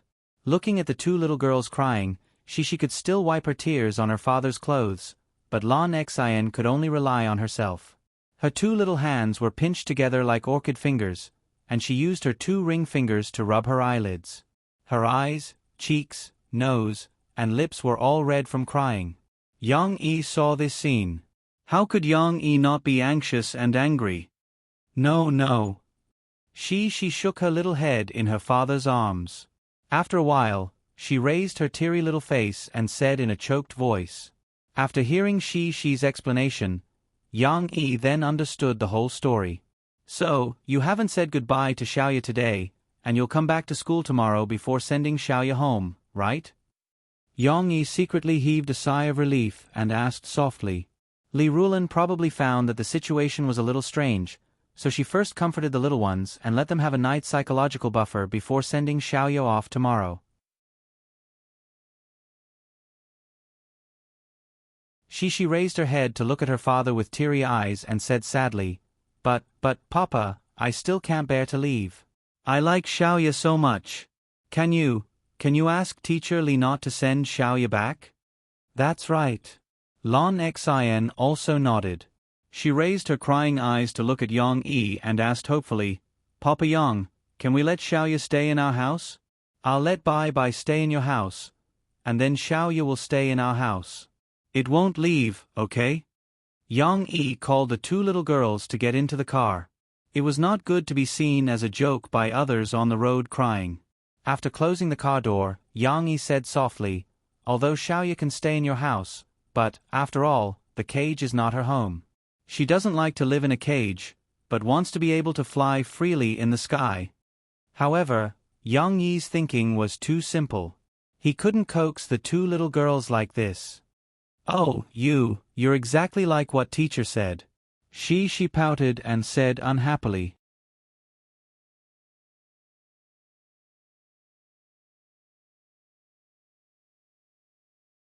Chapter 11:30. It seemed that his daughter had grown up. She knew more and more, and it was getting harder and harder to coax her. Yang Yi thought for a moment and changed his words. Think about it this way. Xiaoya lives in a cage and is being raised by us. In fact, It's the same as last year when Xian Air was disobedient and was locked up at home by your parents. They didn't let you watch TV or go out to play. Lon Xian's eyes showed a surprised expression, and her little mouth opened. Why? She asked, somewhat puzzled. Because Xiaoya has wings.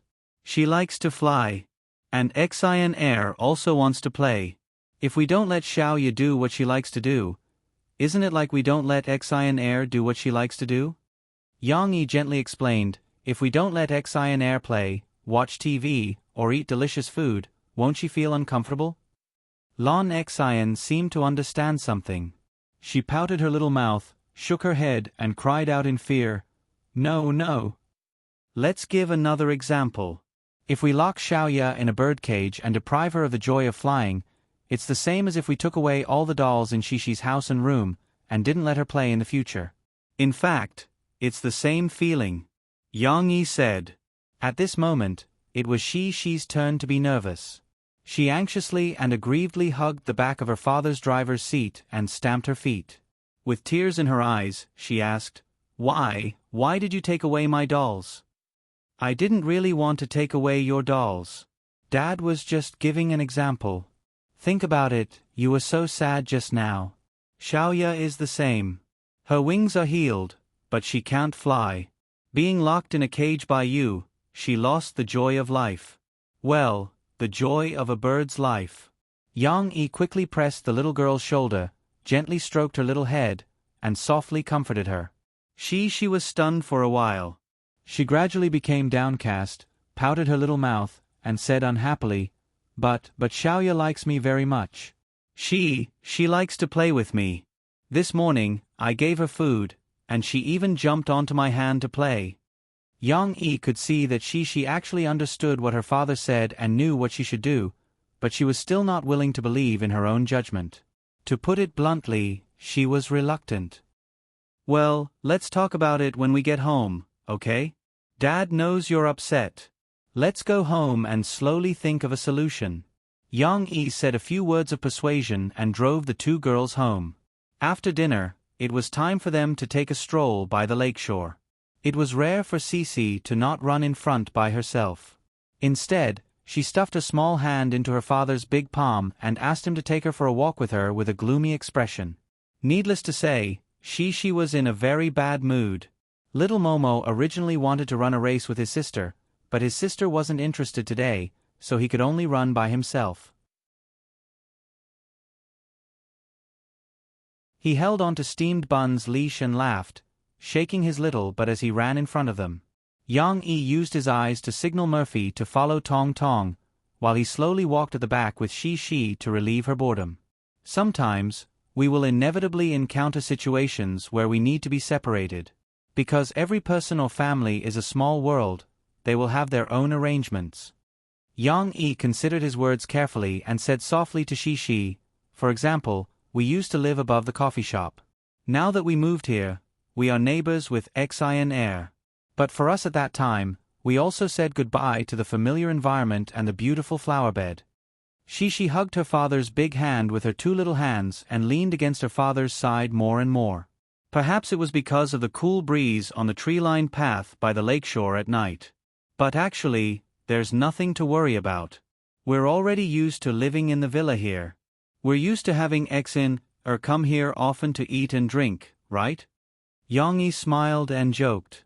Xin came to play with me. Cici unwillingly shook her father's arm and muttered in a low voice. Haha, let's not use Xian Air as an example. Let's talk about Lu Weisha. Yang Yi smiled and continued, when Lu Weisha came back to China, weren't you very sad? I remember that you also cried like a baby, just like tonight. You used to be a pretty little girl, but now you are crying with snot and tears. You don't look pretty anymore. Oh. She let out a long nasal sound and pouted her little mouth unhappily. This papa is so bad. He always teases me with such words. How can he say something so terrible? Yang Yi smiled and bent down to take a look, as if he wanted to see if Cici was still ugly. The little girl shook her head and refused to let him see. Yang Yi laughed heartily, straightened his back and continued, But it's still okay now. Although Lu Weisha went back to her country, she still keeps in touch with you. Moreover, she will come to play with you in a few days. How good is that? Don't you think so? Speaking of Lu Weisha, Shi's mood did improve a little. She pursed her little mouth, held back a smile, and said, But Xiaoya is different. If Xiaoya leaves, she won't come back. Lu Weisha and I are good friends. Yang Yi didn't know that Shi heard it from other boys. He was a little surprised that Shi knew so much. But Xiaoya is also your good friend. She can go back to nature and find her parents. She doesn't have to be alone anymore. How happy is that? We should be happy for it, shouldn't we? Yang Yi said softly. Xiaoya wants to go back to find Papa and Mom? She was stunned again. That's right. Every small animal has a father and mother. Even a bird has one. It has been recuperating outside for so long. Its father and mother must be very worried. Xiaoya must also miss its father and mother very much. Yang Yi saw that there was hope, so he struck while the iron was hot. Under the street lights, Shi's little face looked a little hesitant, but in the end, the kindness in Shi's heart prevailed. She said softly, Then I'll let Xiaoya go back to find her papa and mom. Otherwise, she will be very sad. That's right. Yang Yi said with a gratified smile. At this time, Cici unconsciously pursed her small mouth again. Her nose twitched, and her big eyes blinked. Sparkling and translucent tears rolled down like pearls from a broken necklace. The little girl took the opportunity to hug her father's neck, who was squatting down to comfort her, and said with a choked voice, But, Papa, I'm still very sad. Dad understands. It's okay, it will be over. Yang Yi saw his daughter crying like a little tearful person, and his heart was broken. He got up, picked up Shi, and let her cry in his arms. His big hand gently patted Shi's back, and said softly. Yang Yi also knew that when Shi told him that she was taking care of an injured bird in class, he expected that Shi would have such a sad day. But he didn't expect that Shi would cry so pitifully. Perhaps Shi was also a very affectionate person? Yang Yi held his daughter by the lake and coaxed her. Fortunately, he was tall and strong, and had great strength. Otherwise, with Shi's current height and weight, ordinary parents couldn't carry her. But as he coaxed her, Yang Yi's thoughts drifted a little. Damn, my daughter is so affectionate. In the future, if any stupid brat dares to play with her feelings, I will chop him to death. No, I have to take precautions. I have to guard against it and keep a close eye on it. Fire prevention, theft prevention, and boys prevention. I have to pay attention to this matter from a young age. I have to be on guard against that brat Nan Xiaoyu. He plays with Shi and Xian Air every day. This brat can't be underestimated. By the way, I have to teach Xiaobao. He must be able to fight at least 10 people. Otherwise, how can he protect my sister? You're tuning in to the Narrate and Escape YouTube channel. Don't forget to subscribe and join us on this journey to catch the most captivating stories.